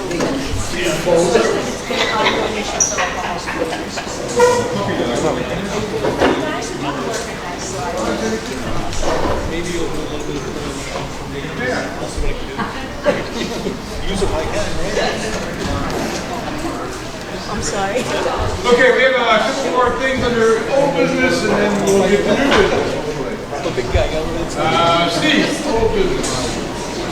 Yeah, I think we need to clarify, proposed local law 6, the moratorium, as presented at the, and adopted by this board to move forward for a public hearing in May. It excluded one paragraph, which is not in the original copy here. A C added in the middle of May. For what purpose, I don't know. Here's the minutes from our May meeting. Mr. Forrest was opposed to this language. He wanted to add an exclusion for companies that already had projects in the pipeline. And so there was a discussion on that. And I'm not going to read the entire discussion, but the very bottom line in the minutes says, after discussion, Mr. Farrar requested that Mr. Morrell prepare an amendment for June, this meeting, that could be discussed and decided whether it got added to the moratorium. So there is no one version or two versions. There's only one version. That other one needs to be torn up and thrown out unless it's approved by the amendment is approved by this board. So I wanted to clear that up. And just to make it even clearer, I'm going to make a motion that this originally written with no exclusion paragraph in it, local law, I'd like to make a recommendation that this board moves to the county planning board. They don't get two versions in front of them. They get this one for their review. I'd like to make that motion. Second. Got a motion and second by Don. Okay. And I'd like to make a motion. Make a motion so this motion gets processed. Sorry? Do you have a motion on the table? A motion on the table. When should I make a motion to add an amendment to the motion before the motion is approved now? I certainly can make a motion for the amendment. You can make a motion to amend what I just offered. Right, that's what I'm doing. Okay? Yeah? Yes. Okay. Okay. So I'd like to make a motion to amend the original motion by Councilman Churchill that would allow the projects that are in the pipeline No, that's not, that's not what my motion's about. My motion is about accepting this as the local law 6 and moving it to the planning board. And by this, you're saying the original version that was Right. presented last month. That's what we're moving on, what we're voting on right now. We're not voting on the verbiage. Okay, so as usual, you got me confused, which is, so when can I make my motion to amend the moratorium? When we get it back from the planning board, we're gonna have to approve the local law, which we aren't doing tonight. So that's what You're you have to you're not approving anything tonight, but if you want to take the local law and say, you know, you'd have something to go to the county, you want to amend that motion to say, yes, we want to move something to the county, but you want to include that paragraph that would exclude projects that currently have a full application. Okay? So you're moving to amend that. So I guess, does that have a second? I gotta have to see if that's gonna second. I started, you seconded. You second the original motion by Steve. Yeah. I'm making a motion to amend that by saying that the proposal we give to the planning board at the county level has in the paragraph that includes projects already in work. I made the motion, I'm looking for a second. There's no second, so that motion is dead. That amendment is. Or the amendment's dead, I'm sorry. Yep. Steve's original motion, any further discussion? All in favor, please say aye. Aye. Opposed? I am opposed. So that's carried forward. So I'll make sure Harriet gets the correct copy. She has it already. She has it? Yes. Will you communicate to her that Yeah, there's I told her I'd be speaking to her after the board meeting anyway. only one to be considered? Yes. Thank you. We have another committee report under committee. Barb Reese from the Waste Management Committee. Barb? Sorry about that.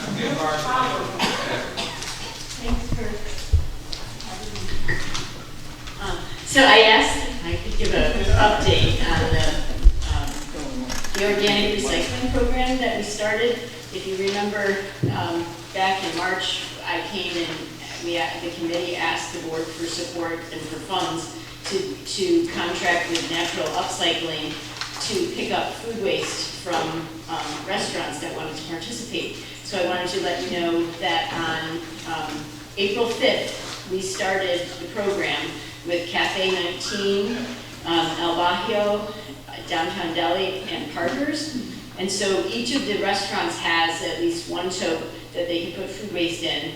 And once a week, Natural Upcycling comes and picks up the food waste, and they either take it to their biodigester in Auburn, or they take it to Illegal Compost in Trumansburg to be composted. And so, from what I've seen, we've spent about $660 of the $2,500 that you authorized for us.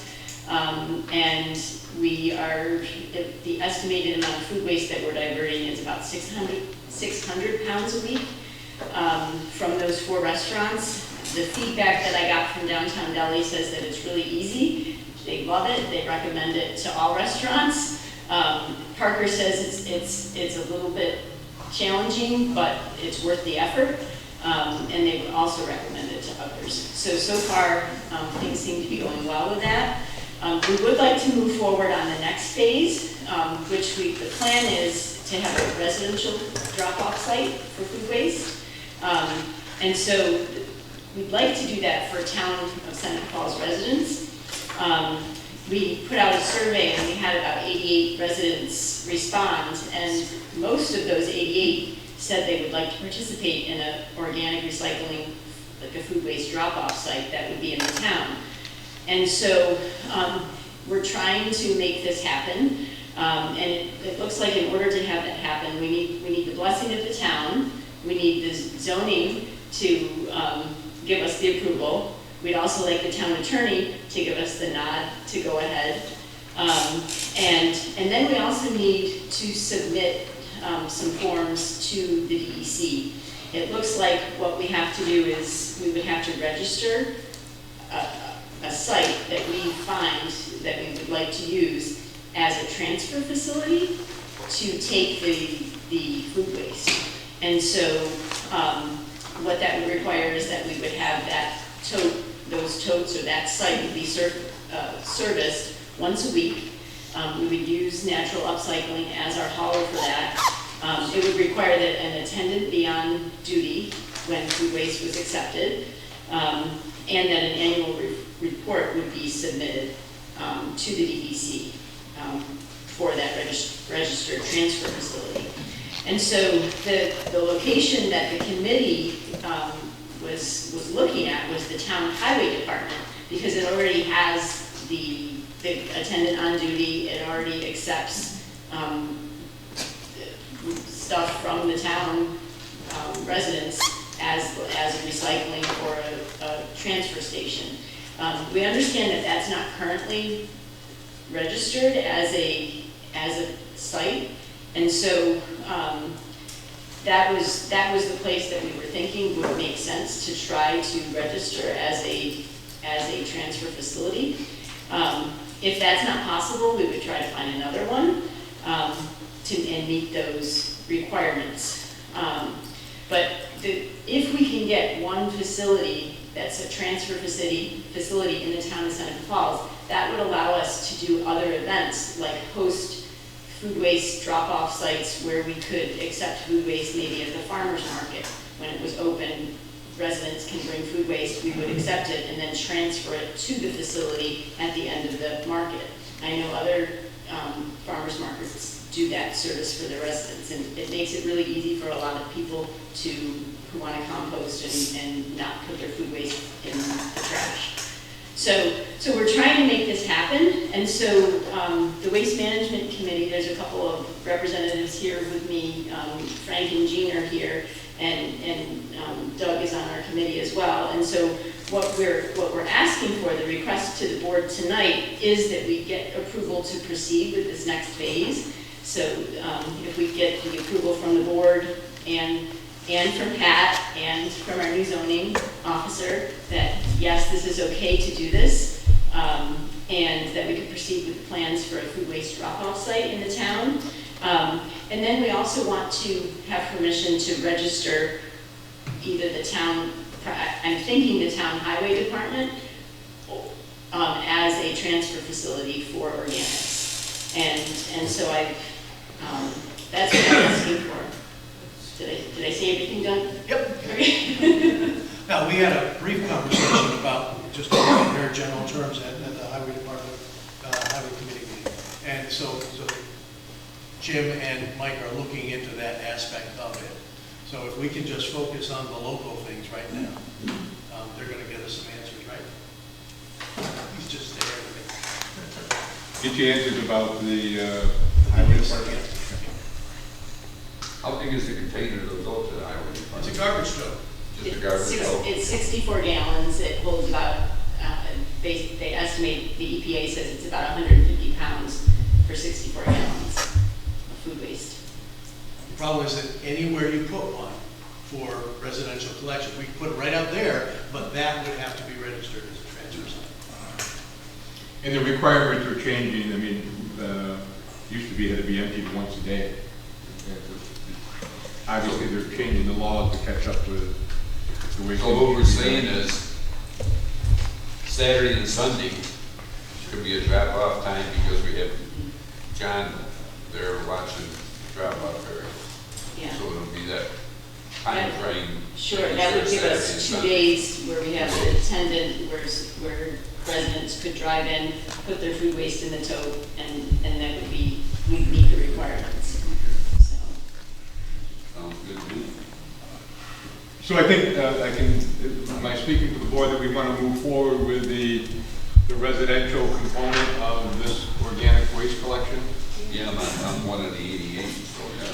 So I don't know what the next step is, Pat. I don't know if you and Dick have to talk about zoning or permit would have to be completed, or? I think that would be appropriate. And just from your talk, you have you need something from the town board, you need something from the zoning officer, something from myself, and then we need to prepare forms for the DEC, prepare an application to the DEC.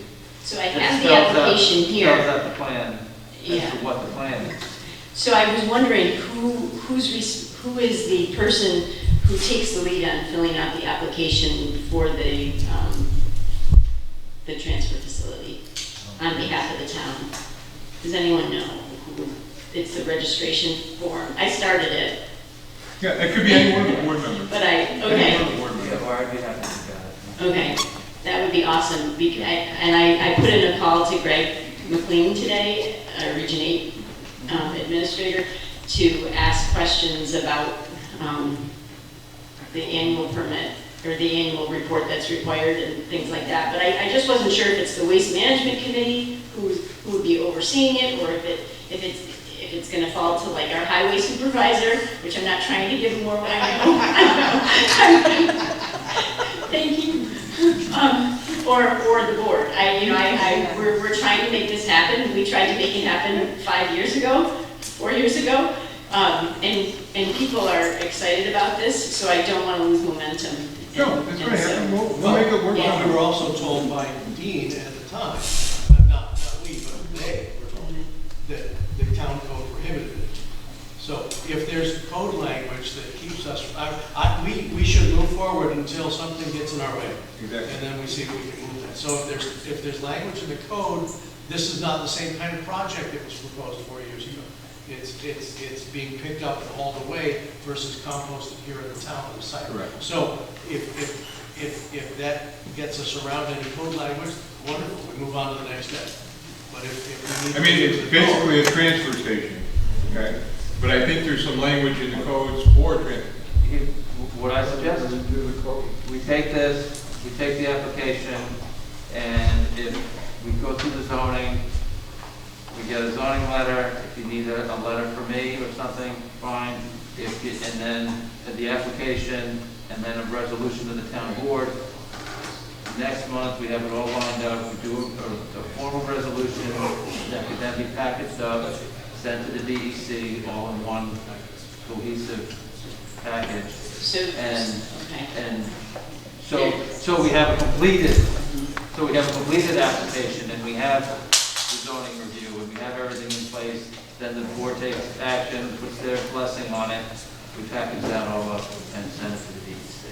That would be great, because I see there's a checklist of items, and one of them is like a site plan, and we have to say what other things are being accepted there, even if they're exempt, which I think you must be exempt.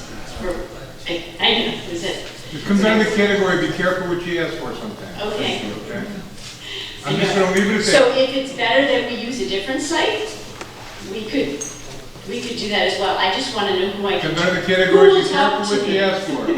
Who will help me with this is what I'm asking. Who will help me? Well, let's go through the procedure as Pat just outlined, and we'll see what happens, okay? Okay. I'm gonna want to talk to either Barb or Judas and or MRB as well. Okay. You Peter will. Okay. Pete, can you help us out with this? Okay, thank you. This will exceed our budget, as you know. Because we're going to ask. Because Peter works for money, Kat works for money, I work for money, you work for money. This will exceed our budget. I don't understand why it's so hard to recycle our food. Try to make it happen. I appreciate everything that you're doing. Okay? Now, something, so if I want a tote for Seneca Falls Country Club, can I get a tote? But then I have to, we have strategically located, they're picking them up at each restaurant, right? But there was a separate setup fee for each one of those locations, so it would be that country club. So if we got one for the country club, then we'd have to pay another, $150. how much? $150. For the tote setup. And then Yes. 15 every time it's picked up, which would be every week. Okay, so I guess that's something, yeah. You're also making a residential drop-off center. You get a whole part of the town. I like it. You have people staffing it? I can't wait. There's people coming in and out. Thank you. Do you have 150 in the budget or not? We haven't spent it yet, no. We just talked about spending it. Yeah, Barbara's been handling that with restaurants, so she would be the person. Okay. But if you're serious about that, I mean, Oh, I'm dead serious. you're a restaurant, so I mean, That's true. it makes sense. Okay. Thanks, Barb. And other committee members that are here. New business. We have any, Just a question before we move on. I'm sorry. Yep. Maybe, and maybe it should have been reports. Is there anything we're supposed to do with the Valentino report? The audit report? No, that's just a copy for you Okay. to see what the audit results were. That's a summary of their audit. They were there for. You know, there were some more pretty mundane findings, but they were findings, but those are being dealt with. Thank you. That should be public now. Copy of it in the, I mean, I can't read all the numbers off. It's available. I only bring it up because the last audit, there were a lot of, That was from the comptroller. This is our internal audit, okay? It's done by, I just got it today. It probably came on Friday, but I just saw it today. I'm sorry? I don't know. Probably not. But available at the clerk's office. You don't have to foil it or anything. I'll give you my copy if you want it. Brad, it was all good. Everything passed. I'll email you. I'll email you. talking as a taxpayer. No, I'm just saying, you know, we don't share Talk other. about transparency, an audit needs to be transparent. Absolutely. It can be, anybody can have it, anybody.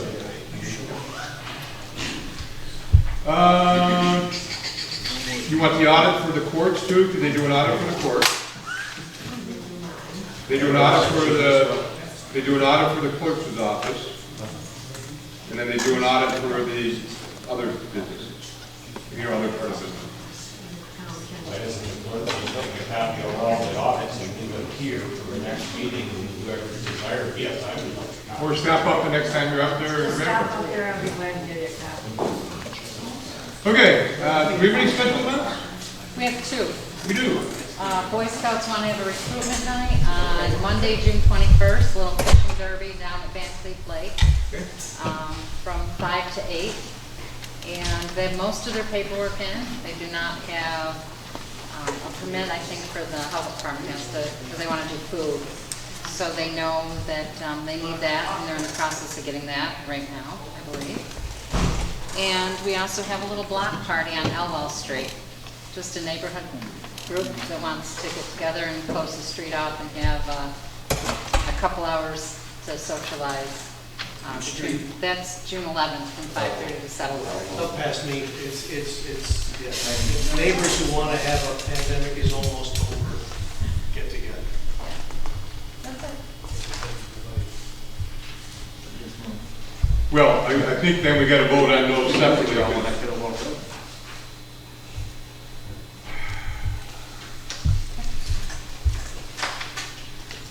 Let's take a vote on the first one, the Boy Scout retreat or recruitment. All in favor? We say aye. Block party, I don't know if there's a precedent of it before. If there wasn't, I don't like the precedent in setting. Well, I can speak to that. When my son graduated in 1990, we asked the village board that we closed off all of Pinehurst Drive because we had 5 students that were graduating, and we had a big block graduation party. Were like 2 cars come down Pinehurst Drive on a monthly basis? Did you actually close it off? Elwell gets even less. Yeah, Yeah. it's a 1-block road from Kitchener to Maple. Okay, I'll make a motion that we accept the other special event. Need a second, please? Second. Somebody going to coordinate with the police, or you don't need to worry about it? I've seen the application, you know, as far as public safety, it'll be easy to block out. I did speak to the individual requesting. They did file and submit for a COVID plan. I don't know if that's been approved by the committee yet or not at the county level. It is. Okay. Every Tuesday of my life, So 4 to 5. to block that section of street off is really my concern. All in favor, please say aye. Aye. Opposed? I'm going to vote no, only because I just don't like the precedent it sets. And I don't want to be spending every month entertaining a block party.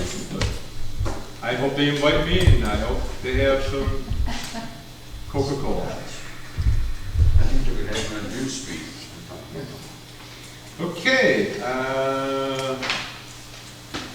proposed, we can't do anything, right? So we can't take action, I'll be in touch with the county's planning board, and we'll carry this forward next month. Got it. I have a resolution here. Whereas the highway department would like to add to the budget $776.97 from the CHIPS program and Pave New York program and Extreme Winter Recovery program. Whereas this money will go into the street plan DA 5110.4008 account for paving. Now therefore be it resolved that the Seneca Falls Town Board does hereby authorize the money for the street plan to go into account DA 5110.408 for paving. Got a second for that, please? Second. Any discussion? This is CHIPS money. We get it every year, but we pay first, and then the state sends us the check. So this is just us arranging to pay for the paving that's going to go on this summer, but we will get reimbursed. Thank you. Any further discussion? All in favor, please say aye. Aye. Thank you. I have 1, 2, 3, 4. I guess I got to move them off. These are all resolutions relating to our grant application for the Barrett Street Culvert project and Veterans Bridge project. This is part of the grant process requirement. So I'm not going to read word for word. Town of Seneca Falls Veterans Memorial Bridge Rehabilitation Municipal Supporting Resolution for Bridge New York. Whereas the Town of Seneca Falls Town Council, hereafter referred to as the Council, supports the submission of 2021 New York State Department of Transportation Bridge New York program to rehabilitate the Veterans Memorial Bridge. Be it further resolved that the Town of Seneca Falls recognizes and fully supports the submission of the 2021 New York State DOT Bridge New York grant application. Have a second for that, please? Second, Dave? Yep. Okay, and Nikki, so I'm going to want them to be making the motions for all these, and to keep it simple, because you got to fill this out. And then these coming back to you? They will eventually, yes. Yes, they'll stand back to me, yep. Okay, so Nikki, make me the person making the motion, make Dave the person seconding it to make it easier. Do I have to sign them off? No, the clerk can sign. The clerk can sign. Okay, very good. Any discussion? And this is just to authorize you to manage documents, correct? It's not for going ahead with the projects or making decisions? No, this is trying to get the grants first. Just the grants? Yeah. Okay, thank you. And he's going to be the motion, I'm going to be the second. All in favor? Aye. Thank you. Town of Seneca Falls, New York State Department of Transportation, Bridge New York Secret Resolution, Veterans Memorial Bridge Rehabilitation. Whereas the town intends to submit a grant application for the 2021 Bridge New York program under the Bridge Rehabilitation category for the rehabilitation of the Veterans Memorial Bridge, hereafter referred to as action. And please note that the secret resolution is only for the submission of a grant application and not for the ultimate construction of any project in the town in Seneca Falls. Be it finally resolved that the town council is making this classification and is satisfied the procedural requirements under secret and directs the resolution to be placed in the file of this action. Made a motion by Mike Farrar, second by Dave DeLeas. Any discussion? All in favor, please say aye. Aye. Our third one is Town of Seneca Falls Barrett Street Culvert Replacement Municipal Supporting Resolution for Bridge New York. Whereas the Town of Seneca Falls Town Council supports the submission of a 2021 New York State Bridge Department of Transportation Bridge New York grant application to replace the Barrett Street Culvert. Be further resolved that the Town of Seneca Falls recognizes and fully supports the submission of the 2021 New York State Bridge New York Culvert grant application. Motion made by Mike Farrar, second by Dave Deleuze. Any questions? Yes, the third, be it resolved, that Bridge New York funding is awarded, the town council does hereby authorize and obligate funding. I don't think we've made the decision that we want to pay for the replacement of that culvert. The last action that this board took was that we would see canals in court, if that's what it took. This, to me, is saying that if we get the grant, that we are then committed to providing the additional funds to replace that culvert. So I don't think we should support this. I mean, we should see whether we can get the grant and how much it is, but if they come out and say, hey, we're going to give you $100,000, it costs us $2.1 million, we're coming up with $2 million? No, we're not going to support this. Just as a note, and I'm sure Peter can support this, DOT, every agency is different. With DOT, you do have to commit that you will pay for the rest of the project if they give you the portion that you're asking for. In some agencies, you always, in every grant application, you want to show where the funding is coming from, that you support the project, and any funding is already been put towards the project. With DOT, it's just a little bit different, so it will just... Yeah, so this is a commitment to do it. Absolutely. Yeah, and I would argue that if we ever get our day in court, that number one, that culvert, which is sitting underneath the canal, has been sitting there for just about 100 years now. It's just like the culvert over on Toledo Street, which sits high and dry. And that culvert was never, ever, it was built in the late 1800s, 20 years before the state submerged it. It was never designed to be submerged underneath 30 foot of water. So if it's compromised today, the state compromised the damn thing. They allowed trees and debris to go through there, and it is the state's responsibility to repair it. It is not this town's responsibility. So I will not support this, and I hope the rest of the board won't either. You need to think hard on this.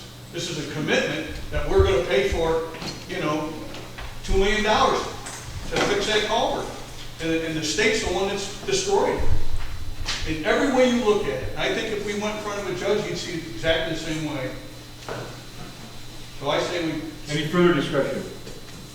I don't care. I think the state should pay for it. I don't care where the money comes from in the state. I think probably these grants are part of it. Doing this does not preclude our continuing to go after more money. Yes, it does. Well, I mean, it commits us to, if we get the grant, it commits us to pay the balance. But there's nothing in here that says we can't continue to insist on help paying that balance. I think you're better off. You signed this and we're heading down the wrong road. I mean, that's not what we've said in the past.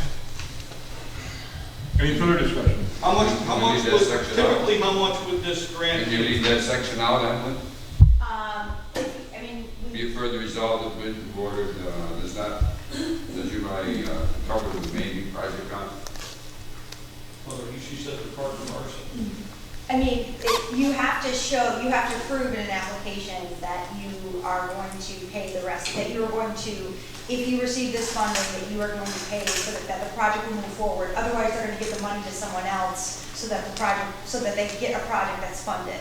They're not going to commit their money if the town isn't committed to paying for the other half. That isn't saying how it's being paid the other half. That isn't saying that, federal funding dollars or other grants and things like that couldn't go towards it. And you could also choose not to accept the grant if you received it. But as far as eligibility goes, it's an eligibility requirement that any community asking for a project, that if they get the money, that they're going to commit to do the project. I don't see how we as a town can be talking out of both sides of our mouth on these issues. And number one, we're going to have to pay the balance of whatever the bridge, if we get that grant. And then number two, we know what this one's going to cost.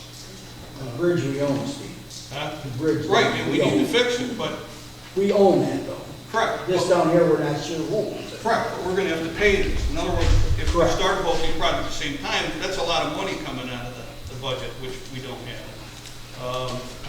So yeah, I'm all for fixing the bridge, but that culvert clearly was destroyed by state activities, or lack thereof.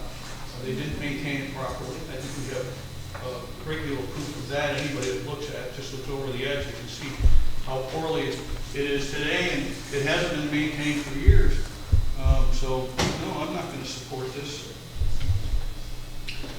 Any other discussion? All in favor, please say aye. Aye. Opposed? Opposed? No. Opposed. How many? I'm sorry. No. No? No? No? Okay. No. It's defeated, 2 yeas and 3 no. 2 yeas? 2 yeas. I think, Don, would you vote? No. No, I'm sorry. So it's 4 A's. 4 nays, 4 1. no's. So, Emily, this just gets, nothing happens, right? We don't submit for the, Correct, and we already, we've actually already submitted for the culvert, and what we did is we said that this would be proposed, this is the draft application that will be proposed. So honestly, the fact that we did that was the best thing we could have done, because they can come back and ask us if it was passed, but until then, I'm not gonna say anything. okay. I like her. All right. If they ask, I'll let them know, otherwise, we can look it up. So I guess I don't have to do the next resolution, which is the Berry Street culvert replacement, and let's do it there. Well, that's the seeker for the project. You know, I would suggest that the board pass that, the seeker for the application, for the culvert application. If you voted no for the resolution, or Support it. will they vote, I don't know. Well, we need to pass the seeker for the Memorial Bridge. We need to take action. We did. Yeah, we did. Did that one? Yeah. We did that. Yeah. I mean, it's up to you, I mean, and also. Al, Town of Seneca Falls, New York State Department of Bridge, New York Seeker Resolution, Berry Street Culvert, whereas the town intends to submit a grant application to the 2021 Bridge New York program under this culvert replacement category for the replacement of Berry Street Culvert. Herein refer to the action, and please note that the secret resolution is only for the submission of grant application. Be it finally resolved that the town council is making this classification has satisfied the procedural requirements under secret and directs this resolution to be placed on file for this action. That motion is made by Mike Farrar, second by Dave DeLeas. Discussion on this. I just want to hear from Emily again. You recommend that we pass this I would. even though we didn't pass the other? Correct, because we reference it in, in the discussion that, we're moving forward, we're doing everything we can to get prepared for this project, including the seeker action of knowing that we're doing this application. Okay, all in favor? Aye. Aye. Opposed? Opposed. I'm sorry, Steve? Opposed. Dave? Makes no sense. Aye. Okay. 4-1, okay, that's passed. Assessment reevaluation, we got that covered, right? We made a motion on that to make that happen, so that's all set. I have a resolution here, whereas it's a recommendation of the police department that the town parking ticket be updated to reflect recently updated town code parking regulations. Therefore, it be resolved that the town board approve the updated parking ticket to be utilized by the police department and the town court. Can I have a motion in a second? Thank you. This is, well, Chief, go ahead. So this is just to get, last board meeting, we finalized all the new town code sections to reflect New York State sections, so that we can easily just, the officers can go through, have a ticket book, check the appropriate section, and submit the ticket. It also updates the ticket for some much needed procedural things to get it up to code. So it's been looked through, it's been approved by our town attorney, it's been approved by our judges, and we're ready to move forward with it. Any questions on that? All in favor, please say aye. Aye. Thank you. I have a resolution here introducing a proposed local law and providing for a public hearing Whereas the town board of the town of Seneca Falls believes that it would be advantageous to the town to remove the restriction that requires the town and zoning code enforcement officer to reside within the town. Now therefore be resolved that the proposed local law number 7 of the year 2021 entitled Local Law Amending to Supersede New York State Public Officers Law Section 3 and 30 to provide the residency of the town and zoning code enforcement officer be and the same is hereby introduced before the town board of the town of Seneca Falls, New York. Be it further resolved that the town board will hold a public hearing on such proposed law at 6 o'clock on July 6, 2021. Be it further resolved that the town clerk publish or cause it to be published a notice of said public hearing in the official newspaper and at the town at least 10 days prior thereto. Upon adoption of the foregoing provision, the clerk distributed copies of the report. Can I have a motion for that, please? And a second? Second. Any questions or discussion for Pat? Once we do this, if we should lose Dick, This is for the position, not the person. so stay So with the stay. position, Yeah. unless we change it back by. Correct. Yeah. Any further questions? All in favor, please say aye. Aye. Anybody opposed? Thank you. So we have a public hearing on July 6th. Yes. Okay. Can I have a motion to accept the water credits for the month of May? We have 1, 2, 3, 4 credits totaling $5,595.84. So moved. Seconded by myself.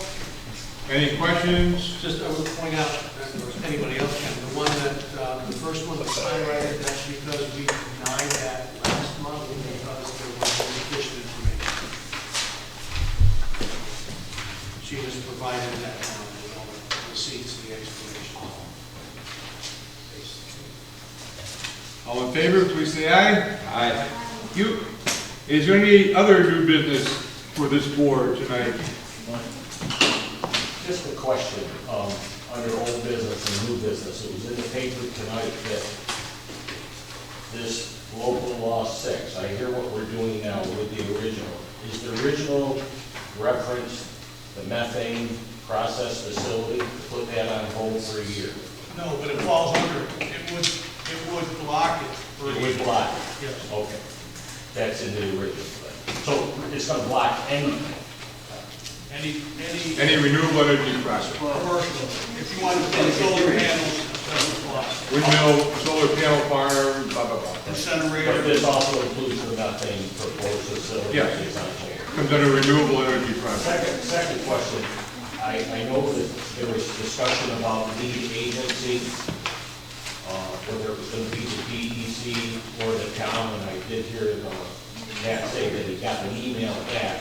Saying thank you for your request, but no, So what, is there any? waiting on the DEC. So no action taken tonight on who the lead agency is? As far as we know, although according to their clock, the time has expired for Last anybody month, yeah. to choose to be the lead agency, so it would fall to them. But our letter essentially was a protest saying, you know what, you can't do that, you need to, we need to see the completed application before you, and then people need time to review that before you, and then start. But they probably won't do that. But at least we went on notice.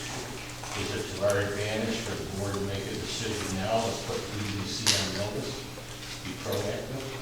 Well, we kind of did, like, in that letter, right? We kind of called them out saying, hey, you know, you're asking us to make a decision based on nothing. We have nothing in front of us. We have no completed application to make such a decision.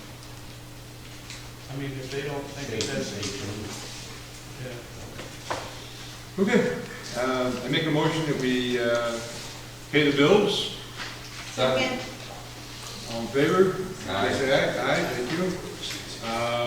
Other new business?